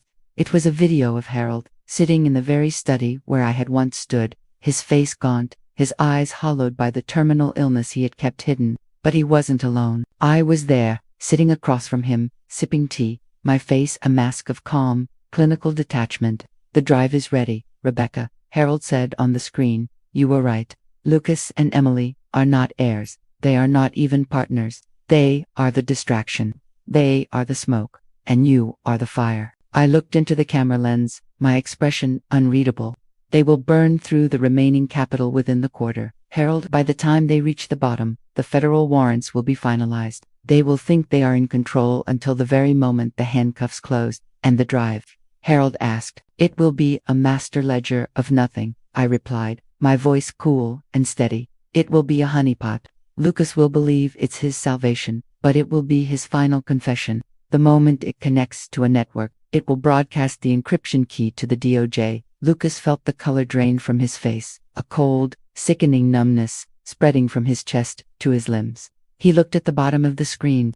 A small, pulsing red light appeared next to the Wi-Fi icon. Asterisk broadcasting to external node, SEC DOJ secure server. Asterisk, he lunged for the router, his hands tearing at the wires, but it was too late.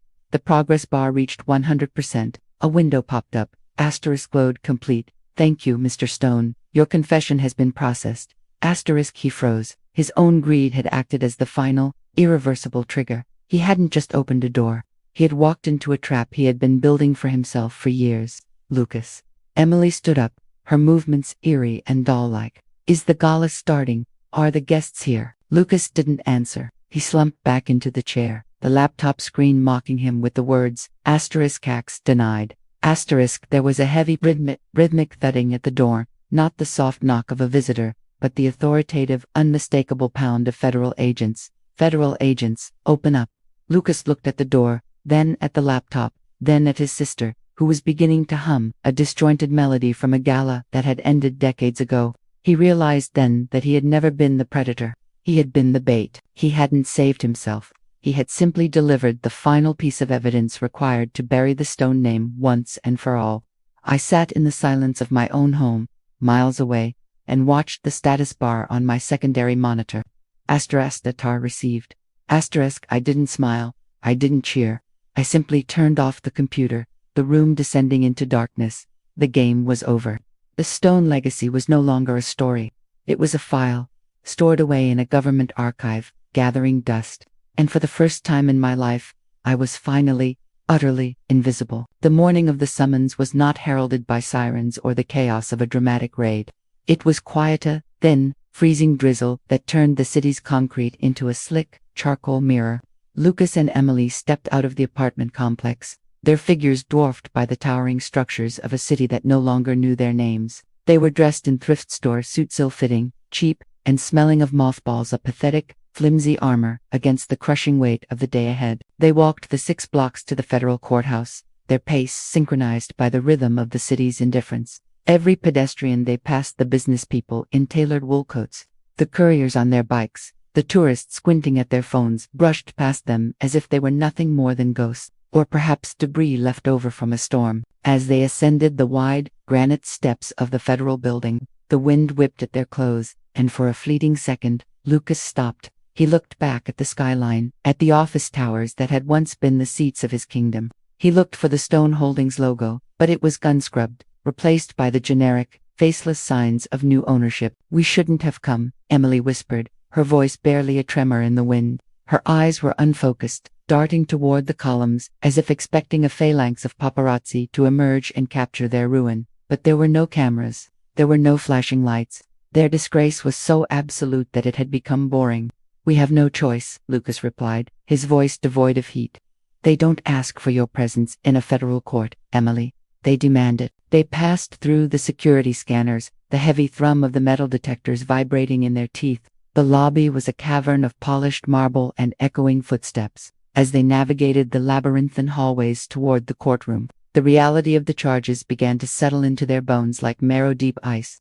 Asterisk conspiracy to commit money laundering. Asterisk willful tax evasion. Asterisk wire fraud. Asterisk. The legal jargon was sterile, but the implications were life-altering. They were looking at years of existence, stripped of agency, stripped of lights, stripped of the very arrogance they had used to build their lives. When they entered the courtroom, the gallery was nearly empty. There was no grand audience to witness the end of the stone line. There was only a handful of bored court reporters and the grim, professional presence of the prosecution team. They were directed to the defense table, their movements stiff and unpracticed.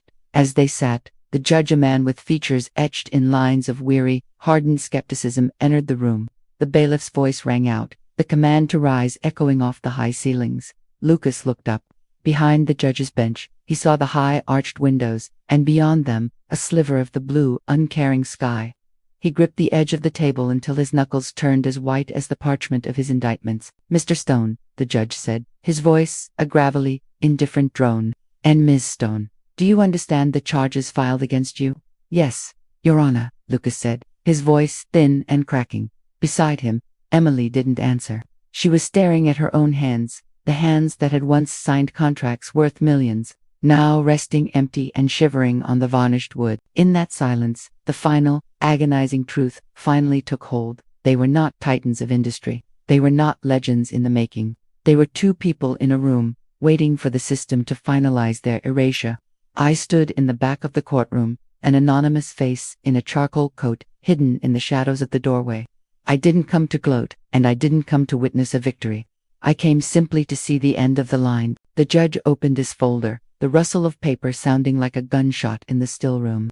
He began to read the formal accusations, the words flowing like water over the heads of the two figures at the defense table. They were finished. The process had begun, and the world, my world, was finally, beautifully, quiet. The courtroom air felt recycled, stale, and unnervingly cold. It was the smell of bureaucracy, of files being shuffled, and of lives being filed away in cabinets. Lucas and Emily sat at the defense table, two figures huddled in the vast, hollow space, their presence dwarfed by the towering wooden bench and the heavy, vaulted ceiling of the federal hall. Lucas spent the first hour scanning the gallery. He didn't look for the lawyers or the creditors. He looked for the door. Every time the heavy oak portals creaked open to admit a bailiff or a court clerk, his head snapped around, his eyes wide and frantic, a desperate, irrational pulse thrumming in his throat. Asterisk, she'll be here. Asterisk, he thought, the idea having calcified into a bizarre, survivalist prayer. Asterisk, she has the keys. She has the remaining assets. She's the only one who can explain the ledgers. She can testify that I didn't know, that she was the one managing the books. Asterisk, he had convinced himself that their long history of abuse, of neglect, and of erasure was simply a game, a test of loyalty, that he was finally, miraculously, passing by, being here, in the dock, ready to be saved. Emily, meanwhile, was staring at the floor, her lips moving in a silent, jagged rhythm. She was waiting for the familiar scent of lavender and tea scent that had been a fixture of her youth, before it was replaced by the smell of perfume and ozone. She was waiting for the woman who used to stitch the hems of her gowns to appear, to drape a coat over her shoulders and whisper that the car was waiting, that the drama was over, that everything was going to be correct again. "She's late," Emily whispered, her voice a fragile sliver of sound. "She's never late. She must be navigating the press downstairs. They're probably crowding her." "She come," Lucas hissed back, his eyes fixed on the entrance. His jaw was locked, his skin a sickly gray-toned pallor that spoke of months without sun or real hope. "She's the only one with the power of attorney. If she doesn't testify, the prosecution's narrative of willful intent stands." She has to come. The prosecutor began his opening statement, a devastating, clinical recitation of their crimes. He described the shell companies, the diverted funds, the systemic cruelty that had drained the life out of their father's empire. He painted a picture of two people so consumed by their own importance that they hadn't noticed the world burning down around them until the flames reached their own skin. Lucas barely heard him. He was calculating the time. Asterisk, if she arrives now, she can interrupt the statement. She can introduce the lost files. She can fix this. Asterisk, every time the courtroom doors swung, the hope flared in his chest, a hot, sharp, stinging thing. He would sit up straighter, smoothing the cheap wool of his jacket, preparing a look of practiced, humbled gratitude. Asterisk, I'll be better. Asterisk, he thought, his internal monologue veering into madness. Asterisk, I'll treat her as a partner. I'll give her the recognition she was denied. I'll make it right. Asterisk, but the door only admitted bailiffs, security staff, and board clerks. The hours dragged on, each minute a hammer blow against their collapsing reality. The prosecution finished their first phase of evidency, mountain of digital trails, bank logs, and notarized testimonies that linked Lucas and Emily to every cent stolen. As the court broke for a short recess, Lucas scrambled to his feet, grabbing his attorney's arm with a strength born of pure, distilled terror. Where is she? She was summoned. You told me she was on the witness list. The attorney, a weary man whose patience had long since expired, pulled his arm away. Mrs. Stone isn't coming, Lucas. We contacted her legal team 3 times. They informed us that she has no interest in participating in these proceedings, and that she has no information that would be of value to your defense. The words felt like a physical strike. Emily looked up at him, her eyes vacant, the delusion finally flickering. She's not coming. She's not coming, the attorney repeated, turning away to gather his papers. Prepare yourselves. The next phase of the prosecution's evidence is the most damning. Lucas sat back down, the weight of the mahogany table pressing into his chest. He looked at the empty courtroom, at the cold, impartial gallery, and finally at the door that remained closed. He had spent 22 years wishing her away, hoping for a life where she was just a ghost in the background. And now, in the most important moment of his life, she was exactly what he had made of her. She was gone. He realized then, with a crushing, absolute clarity, that there was no saving. There was only the consequence, and he was standing in the center of it, entirely, and finally, alone. The courtroom had descended into the listless, heavy atmosphere of an afternoon lull.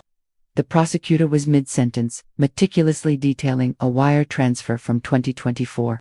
When the heavy oak doors at the back of the chamber groaned open, not with the frantic urgency of a clerk, but with a slow, deliberate cadence that commanded silence, every head in the room turned. I stepped into the light. The change in me was not a costume, it was a reclamation. I wore a charcoal gray, structured wool coat that held the sharp, unforgiving lines of a blade. My hair, once pulled back in a severe, functional knot, now fell in soft, silver-streaked waves that caught the low, amber light of the courtroom. I walked with a pace that was entirely my own fluid, soundless, and devoid of the hesitant tremors of a woman who had spent decades living in the shadow of the Stone name. I looked nothing like the widow. I looked like the judge. As I made my way down the center aisle, the air in the room seemed to sharpen. Lucas stood up, his chair screeching against the floor, his face a mask of conflicting, violent emotions, hope, terror, and a burgeoning, icy fury. He gripped the edge of the defense table until his knuckles turned to bone. Rebecca, he breathed, the name coming out as a desperate, jagged rasp. I didn't acknowledge him. I didn't acknowledge Emily, who had gone deathly pale, her hands trembling as she smoothed the front of her cheap, ill-fitting blazer. I walked past them, my eyes fixed forward with the calm, terrifying focus of a master who has returned to dismantle the machine. I stopped at the witness stand. I didn't fumble with the Bible. I didn't look at the lawyers with the wide, blinking eyes of a victim. I took my seat, folded my hands in my lap, and looked directly at the judge. My appearance had a physical effect on the room. The prosecutor, who had been confident and booming only seconds ago, seemed to lose his momentum, his posture straightening instinctively. The jurors leaned forward, sensing that the dynamic of the trial had shifted from a narrative of greed to a narrative of accountability. Mrs. Stone, the judge said, his voice dropping from its bored monotone to a register of genuine curiosity. You are here under subpoena, I presume. I am here, Your Honor, I replied. My voice was steady, clear, and carried the effortless authority of someone who had never had to raise their volume to be heard. Lucas was leaning over the railing, his face contorted. Rebecca, tell them you managed the ledgers. Tell them it wasn't us. I turned my head slowly, moving with the cold, deliberate grace of a predator who had finally cornered its prey. I looked at Lucas, then at Emily, really looked at them. There was no hatred in my gaze. There was no lingering resentment. There was only a profound, crystalline indifference. I am here, I said, my voice echoing off the vaulted ceiling, to provide the truth, not for their benefit, but because the truth is the only thing that remains when the vanity is stripped away. The courtroom was utterly silent. The air felt thin, vibrating with the sudden shift in gravity. Lucas collapsed back into his seat, the realization dawning on him that he hadn't summoned a savior, he had summoned the final judge of his existence. I smoothed the fabric of my coat, checked my watch, and looked toward the prosecutor. I was ready. I was the architect of their silence, and I was finally going to give the world the words it needed to understand exactly how the House of Stone had turned to dust. I wasn't a widow anymore. I was the end of the story. The silence that followed my arrival was heavy, the kind that precedes an electrical storm. The prosecutor cleared his throat, his posture shifting into a defensive, almost deferential stance. Mrs. Stone, he began, his voice barely rising above a whisper, the court is aware that as the primary executor of your late husband's estate, you have gained control over the redirected assets, the final, hidden tranches of the Stone Holdings portfolio. With the current market recovery, those offshore accounts have accrued interest. We are talking about nearly $4 billion in liquid capital. If you sign the release, the state can move to settle the restitution claims, and perhaps mitigate the sentencing for the defendants. He paused, sliding a thick, leather-bound folder across the mahogany witness stand. All you have to do is sign the transfer of the assets back into the corporate entity, and the willful intent charges can be downgraded to administrative negligence. You have the power to save them from a life sentence today. Lucas leaned forward, his eyes suddenly burning with a frantic, crystalline hope. He saw the folder, he saw the numbers, he saw the path back to the mansion, the jet, the status, the entire, rotting architecture of his identity. A wet, jagged sound escaped his lips.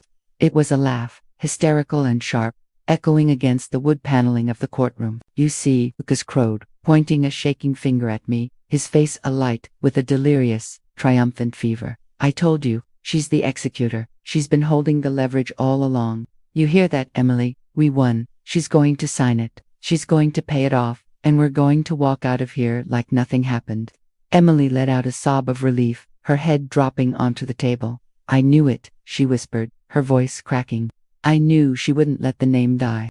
She's a Stone. She's loyal. I watched them. I watched the greed bloom in Lucas's eyes like a dark flower, the way he preened, the way he straightened his cheap, moth-eaten collar, as if it were a tuxedo. He looked at me with a sickening, familiar arrogance, the same look he had worn the day he fired me. He truly believed that $4 billion could buy back the soul he had spent a lifetime auctioning off. I didn't reach for the pen. I didn't look at the folder.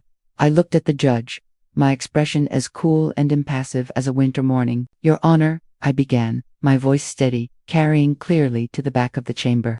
The prosecutor mentions assets. He speaks of billions in liquid capital, as if money is a neutral thing, as if it can be detached from the actions that produced it.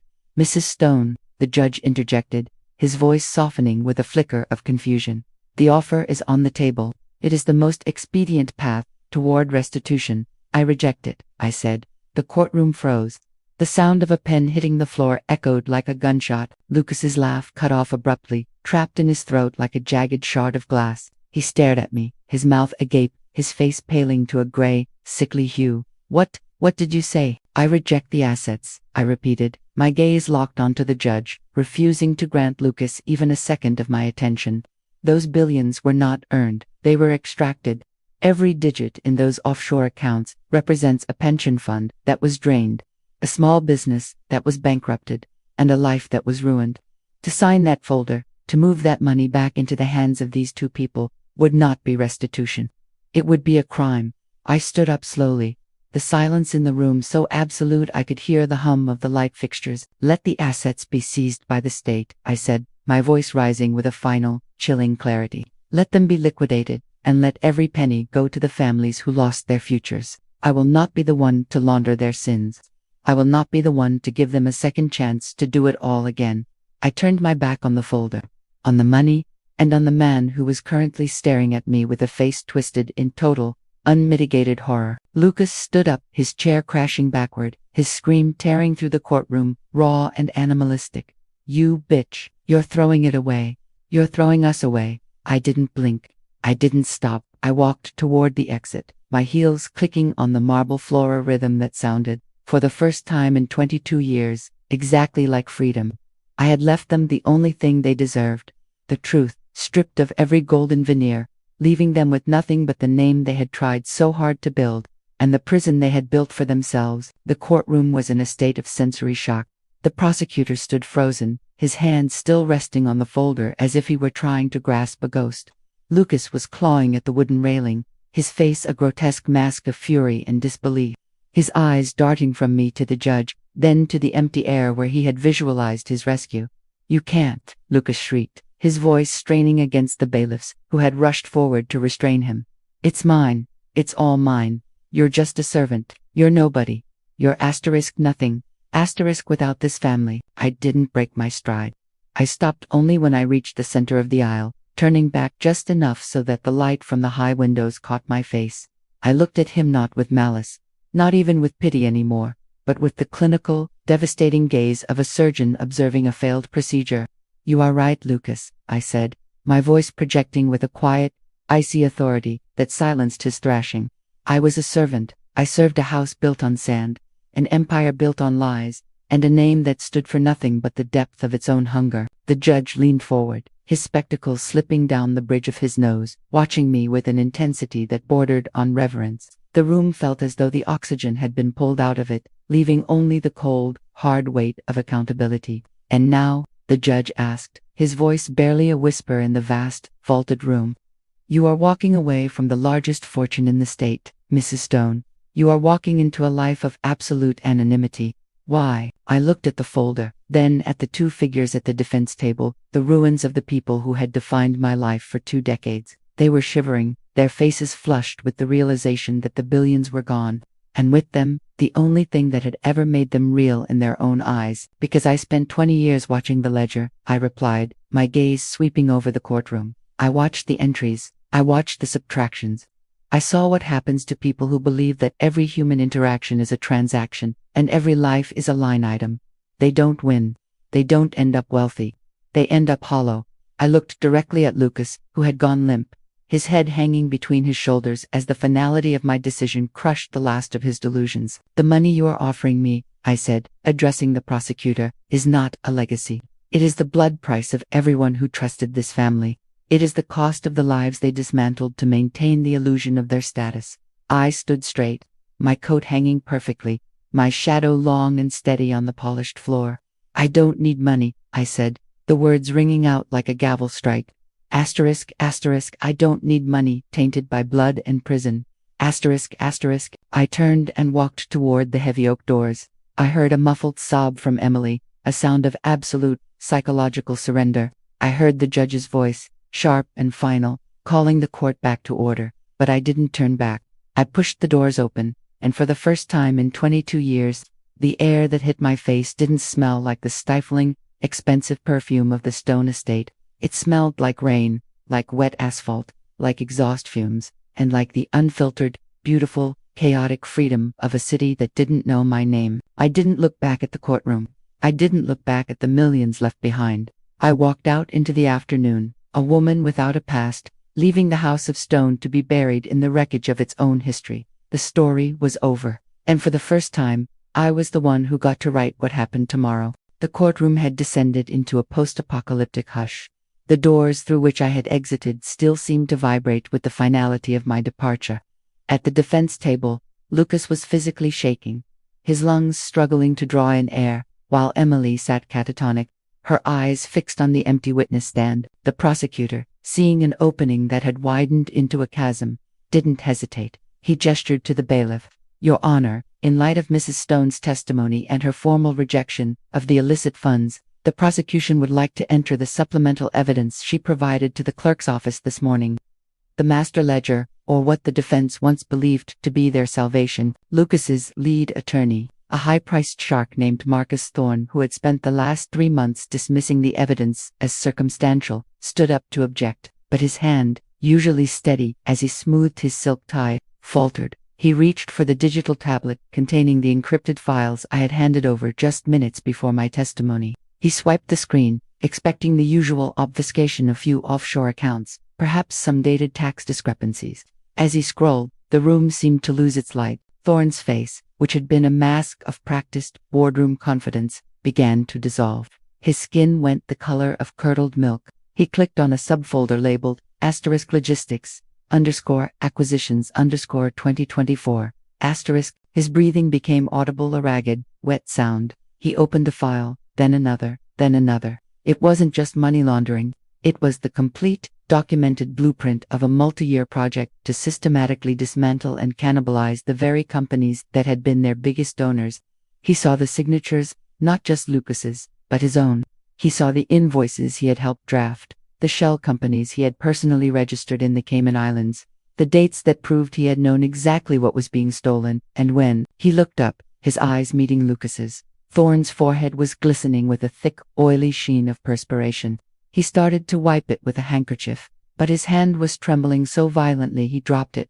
"Marcus," Lucas whispered, his voice a frantic, dying spark. "Marcus, what is it?"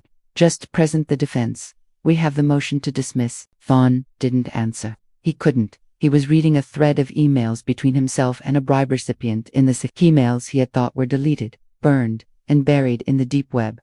They weren't just evidence of a crime. They were a roadmap to his own disbarment and a 10-year federal sentence. A drop of sweat rolled down Thorne's temple, carving a path through his expensive foundation. He tried to speak, but his throat had constricted into a tight, dry knot. He looked over at the prosecution table, where the government lawyers were watching him with the predatory patience of spiders waiting for a fly to stop struggling in the web.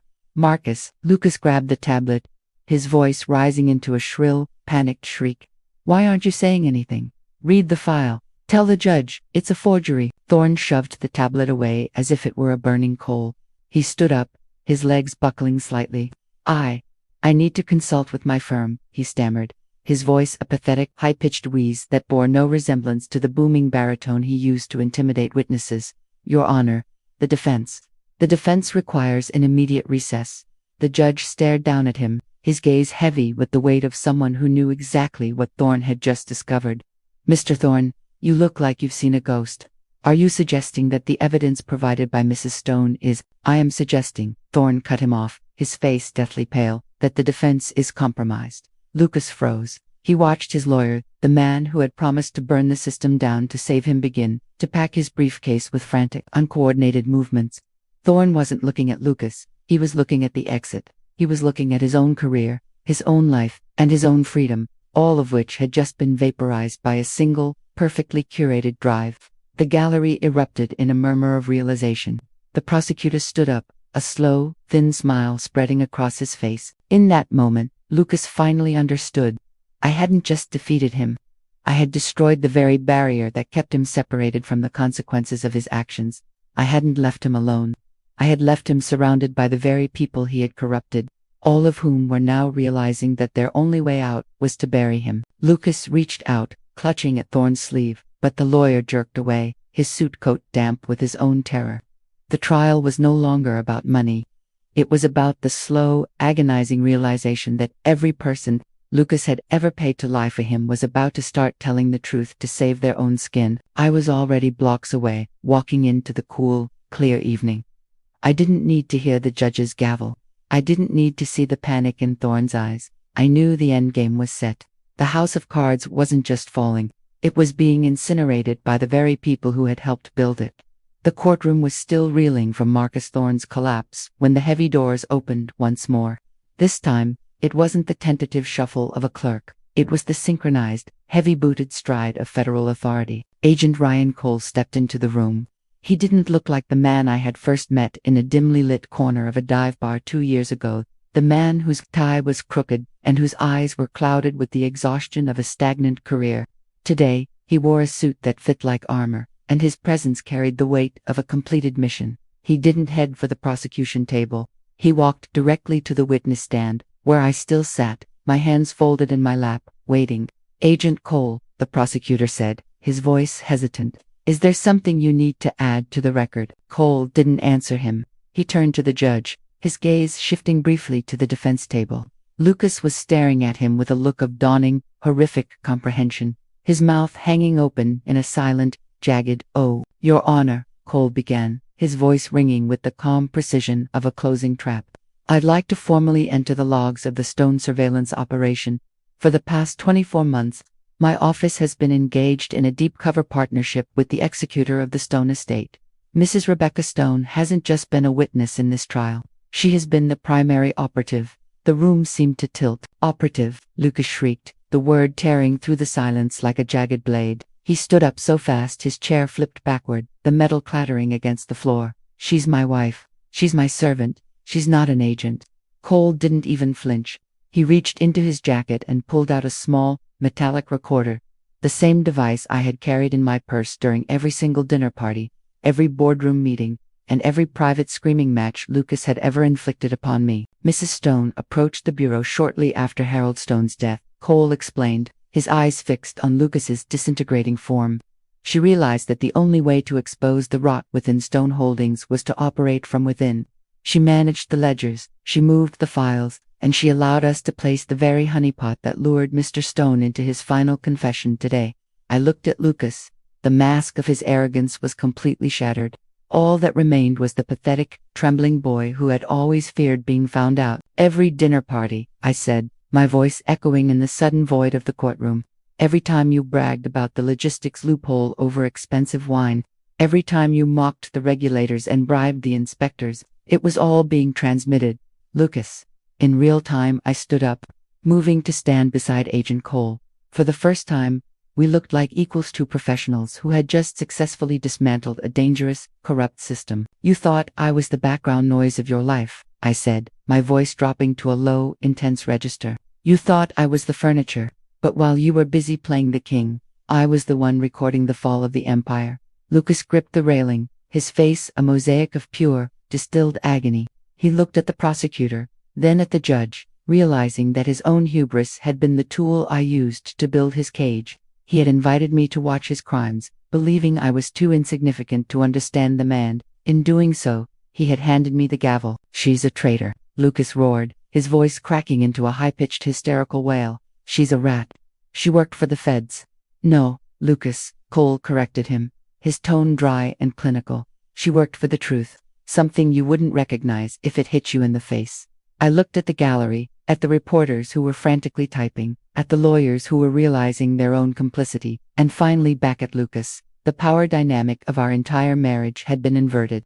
The victim had become the architect, and the master had become the prey. I took a step toward the exit, leaving Agent Cole to deal with the inevitable collapse of the defense.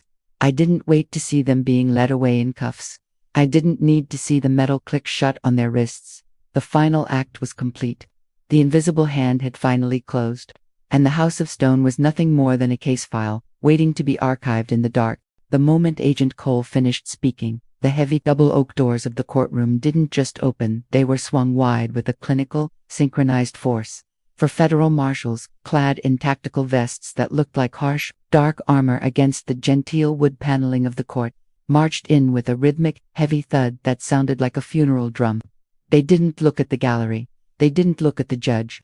They moved with the singular, predatory focus of a hunting party that has finally cornered its prey. Lucas and Emily froze. The suddenness of the transition from debate to arrest turned the courtroom into a vacuum. It felt as though the very air had been sucked out of the room, leaving a pressure that made ears pop and temples throb. Lucas, who had been mid-shriek only moments ago, collapsed into a state of catatonic shock, his hands still gripping the railing, his knuckles white against the dark mahogany. Emily, beside him, didn't even blink. Her gaze was fixed on a point somewhere behind the marshals, her mouth parted in a silent, jagged gasp. The manic energy that had fueled her delusions had evaporated, leaving behind only the hollow, shivering frame of a woman who had finally been stripped of her final, desperate lie. The silence was absolute. It was the kind of silence that exists in a tomb-heavy final, and deafening. Even the reporters, usually the masters of the disruptive shutter click, were paralyzed, their cameras hanging uselessly at their sides. The marshals reached the defense table. The lead officer, a man whose face was etched with the weary indifference of a life spent witnessing the unraveling of men, reached into his utility belt.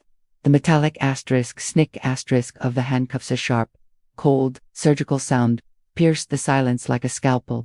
Lucas Stone. The officer's voice was low, devoid of malice, and therefore all the more terrifying. You are under arrest for federal conspiracy, racketeering, and obstruction of justice. He spun Lucas around. Lucas didn't fight. He didn't protest. He simply offered his wrists, his body limp, his face a slack, gray mask of total surrender. As the cuffs closed around his wrists, the sound echoed through the room, a sharp, metallic finality that marked the end of the Stone dynasty. Then, the officer turned to Emily. She didn't move. She didn't look at him. She remained frozen, staring at that same fixed point in the distance, her posture rigid, as if she were waiting for a curtain call that would never come.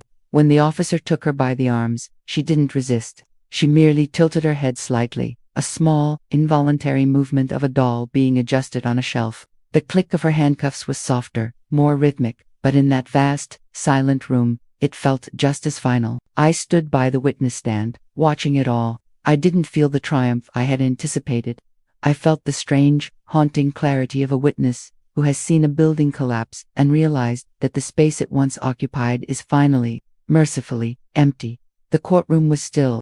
The marshals began the long, slow walk toward the exit, leading the two figures who had once believed they owned the horizon. As they passed the gallery, not one person moved. Not one person whispered. It was as if the weight of their fall had tethered everyone in the room to the floor. Lucas caught my eye as he was dragged past. For a second, the vacancy in his gaze sharpened into something wretched, a final, searing moment of recognition. He wasn't looking at a servant. He was looking at his own reflection, and he hated it. I didn't turn away. I held his gaze until he was pulled through the threshold of the heavy oak doors. The doors swung shut behind them, the sound of the latch clicking into place, sounding like a final, permanent seal. Absolute silence remained. The judge sat behind the bench, his head bowed as if in prayer. The prosecutor stood with his hands on his folders, stunned by the cold, mechanical efficiency of the collapse. It was over. The empire had been reduced to 2 sets of chains and a room full of people waiting for a world that was already moving on. I turned toward the exit, my coat swishing softly against my legs, and walked out into the light, leaving the silence of the court to settle like dust over everything they had ever been. The hallway outside the courtroom was a long, sterile artery of polished stone and buzzing fluorescent lights. It was here, in the purgatory between the trial and the transport, that the last vestiges of the Stone dynasty finally met their end. As the marshals led Lucas and Emily toward the service elevator, they paused for a brief moment, a tactical pause to secure the prisoners. It was just enough time for the dam to break. Lucas, his wrists shackled to his waist, lunged forward with a desperate, jerky motion, his boots scuffing the floor. "Rebecca, wait, please." His voice was no longer the arrogant boom of a venture capitalist. It was a thin, wheezing plea that echoed off the high, unfriendly walls. Emily, her hair coming undone from her frantic, aimless movements, stumbled after him, her eyes wide and wet, filled with a terrifying, childlike confusion. "Rebecca, please," Emily whispered, her voice cracking as she reached out with her cuffed hands, the metal rattling a rhythmic, discordant melody. "We're family. We can fix this. We can go back to the manor. We can just start over. You don't have to be like this." They were a sight to people who had once walked with their heads held high, now hunched and broken, their expensive suits replaced by the reality of federal custody. They clawed at the air, their faces a roadmap of panic and the sudden, sickening realization that they were entirely expendable. I was 10 paces ahead of them, my strides steady and measured. I heard the scuffle of their shoes, the frantic rattling of their chains, and the raw, scraping sound of their pleas. "Rebecca, look at us," Lucas shouted, his voice gaining a desperate, manic pitch. "I'm your husband. Everything we had, I built it for us. Don't do this to me. I'm begging you, just one word. Tell the marshals there's been a mistake. Tell them you'll sign the papers." He stopped, his body straining against the marshal's grip, his face a mask of sweating, red-faced desperation. "I'll do anything. I'll give you whatever you want. Just don't walk away." Emily was sobbing now, a soft, high-pitched, keening sound that bounced off the marble. "Please, Rebecca, please, I'm scared." Don't leave us here. The hallways seemed to stretch, the silence of the other rooms pressing in on us. I could feel their eyes burning into the back of my coat. I could feel the sheer, suffocating gravity of their need. For 22 years, that need had been my cage. It had been the invisible thread that pulled me into every room they entered, the tether that made their emergencies my own. My hand hovered over the button for the main lobby elevator. I didn't turn around. I didn't slow my pace. I didn't give them the satisfaction of a glare, the validation of a rebuke, or the mercy of a glance. "Rebecca," Lucas roared, his voice finally cracking, the sound turning into a guttural, wounded howl of pure, unadulterated fear. "You're killing us. Do you hear me? You're killing us." I pressed the elevator button. The soft asterisk ding, asterisk of the signal, was the only answer I gave them. The doors slid open, a smooth, quiet invitation into the world outside. I stepped inside, the cool, conditioned air of the lift welcoming me. Through the narrowing gap of the sliding doors, I saw them, two broken statues frozen in a hallway of gray stone, their mouths still moving, their hands still reaching for a ghost that no longer belonged to them. They were begging for a lifeline, but they had spent their entire lives throwing stones at the people who tried to pull them from the water. The doors closed, severing the view. The elevator began its smooth, silent descent.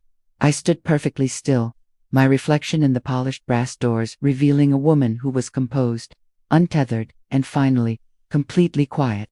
As the lift reached the lobby and the doors parted to reveal the bright, chaotic, bustling reality of the city streets, I walked forward. I didn't look back at the hallway. I didn't look back at the sound of the marshals' voices as they resumed the march. I stepped out of the courthouse and into the afternoon, leaving the stones where they belonged, behind the glass, trapped in their own silence and fading into the dark. The transit van was waiting in the loading BA heavy, matte gray steel box that smelled of diesel and confinement. It sat idling in the gloom of the subterranean garage, its exhaust swirling in the frigid, stagnant air like a dying breath. The marshals pushed Lucas and Emily toward the side door, the transition from the sterile, fluorescent halls of the courthouse to the raw, industrial reality of the transport vehicle was brutal. Lucas stumbled, his knees hitting the concrete floor. For a fleeting second, he remained there, kneeling in the oil-stained grit, looking up at the departing silhouettes of the court officials. "It wasn't supposed to end like this," he whispered, the words barely audible against the rumble of the idling van. His face was a map of absolute, catastrophic ruin. The arrogance, the tactical maneuvering, the decades of believing he was the architect of his own universe had all collapsed into the simple, terrifying geometry of a man in shackles on a garage floor. I was a stone. He didn't finish. The marshal grabbed his collar, hoisting him up with a force that left no room for dignity. Emily didn't fight. She had retreated entirely into herself. As the marshals guided her toward the heavy steel threshold, she looked back one last time, not at Lucas, not at the officers, but at the empty space where I had been standing only minutes before. There was no rage in her eyes, only a hollow, bottomless bewilderment. She looked like a woman who had been reading a book her entire life, only to reach the final page and realize the story was written in a language she had never understood. The van doors slammed shut, a resonant, final asterisk, clang asterisk of steel meeting steel that echoed through the garage and died. The engine roared, the tires spun on the slick concrete, and the vehicle lurched forward, carrying the last of the stones into the shadows of the city's underbelly. I stood in the corner of the garage, shielded by the darkness of a support pillar. I watched the taillights of the van shrink, flickering like dying embers before turning the corner and vanishing into the city grid. I turned and walked toward the heavy pedestrian door that led to the street. Outside, the world had changed. A soft, unrelenting rain had begun to fall, a fine mist that clung to the skin and muted the chaotic pulse of the metropolis. The sidewalks were slick, reflecting the neon signs of distant storefronts in long, shimmering streaks of color. I stepped onto the pavement, the cool air hitting my face. It was the first time I had been truly alone in 22 years. There were no cameras, no hidden microphones, no board members, no siblings, no husband, no wreckage left to manage. The rain intensified, a quiet, rhythmic drumming against the hoods of the cars and the shoulders of the passers-by. People rushed past me, heads tucked against the damp, their faces illuminated by the blue glow of their phones, living their lives in the frantic, unexamined rush of the present. They didn't see me. I was just another figure in the mist, a woman in a gray coat walking into the evening. I reached the corner and stopped, looking out over the intersection. The city was vast, indifferent, and beautifully, terrifyingly open. I could go anywhere. I could be anyone. The billions I had left behind were the price of this moment, the price of being able to walk down a street and have nobody know who I was, or what I had done to reclaim my own existence. I felt the rain soak through my hair, a cold, clean sensation that washed away the stale, artificial atmosphere of the life I had left behind. I reached out a hand, palm up, feeling the droplets collect against my skin. The house of stone was gone. The ledgers were closed. The final, bitter regret of those who had built their lives on sand was now their only inheritance. I began to walk, my footsteps silent on the wet asphalt, moving toward the lights of the city. I didn't look back at the courthouse. I didn't look back at the van.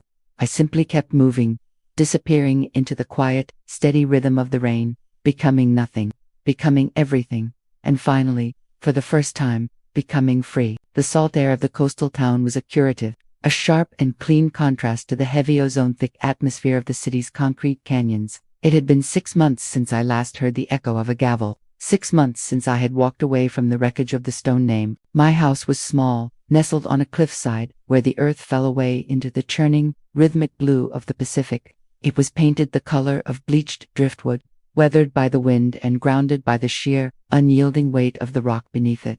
There was no marble, no gilded ornamentation, only a simple, wooden deck and a front door that opened into a space defined by light. I sat on the deck, a mug of black coffee cradled in my hands, the heat radiating into my palms. Below, the tide was coming in, a slow, inevitable progression of white foam against the jagged basalt. Inside, there were no ledgers, no hidden servers, no burner phones. The only history I carried was the one I had finally made peace with, the childhood trauma that had once felt like a living creature, the fear of abandonment, the suffocating need for approval, the desperate, hollow ache of being unseen, had finally begun to quiet. It didn't vanish. Trauma of that scale leaves scars that shift and ache with the weather. But it no longer controlled the narrative. The little girl who had learned to survive by becoming a shadow had grown into a woman who lived by her own light. I had healed the cracks in my own foundation, not with stolen gold, but with the quiet, painstaking work of existing for myself. A letter had arrived that morning, forwarded from a firm in the city. It was a brief, sterile document detailing the liquidation of the Stone estate. The final figures were there, the bottom lines that had defined Harold's life and destroyed Lucas and Emily's. They were just numbers on a page, now meaningless, cold, and utterly disconnected from my reality. In a state facility 200 miles away, Lucas and Emily were living in a different kind of silence. There, the luxury of their past had become the instrument of their torment. They had nothing but time to replay the moments where they had chosen pride over people, greed over grace. Their story was a tragedy of their own design, a bitter, hollow ending for two people who had spent their lives believing they were the only ones in the room. But as I watched the gulls wheeling over the surf, I didn't feel a flicker of malice. Malice requires a connection, and that connection had been severed completely. They were simply people I used to know, ghosts I had laid to rest in the vaults of a forgotten life. I stood up and leaned against the railing, the wind catching my hair. I looked out toward the horizon, where the sea merged with the sky in a seamless, infinite arc. I was not the victim of the Stone family, and I was not their survivor.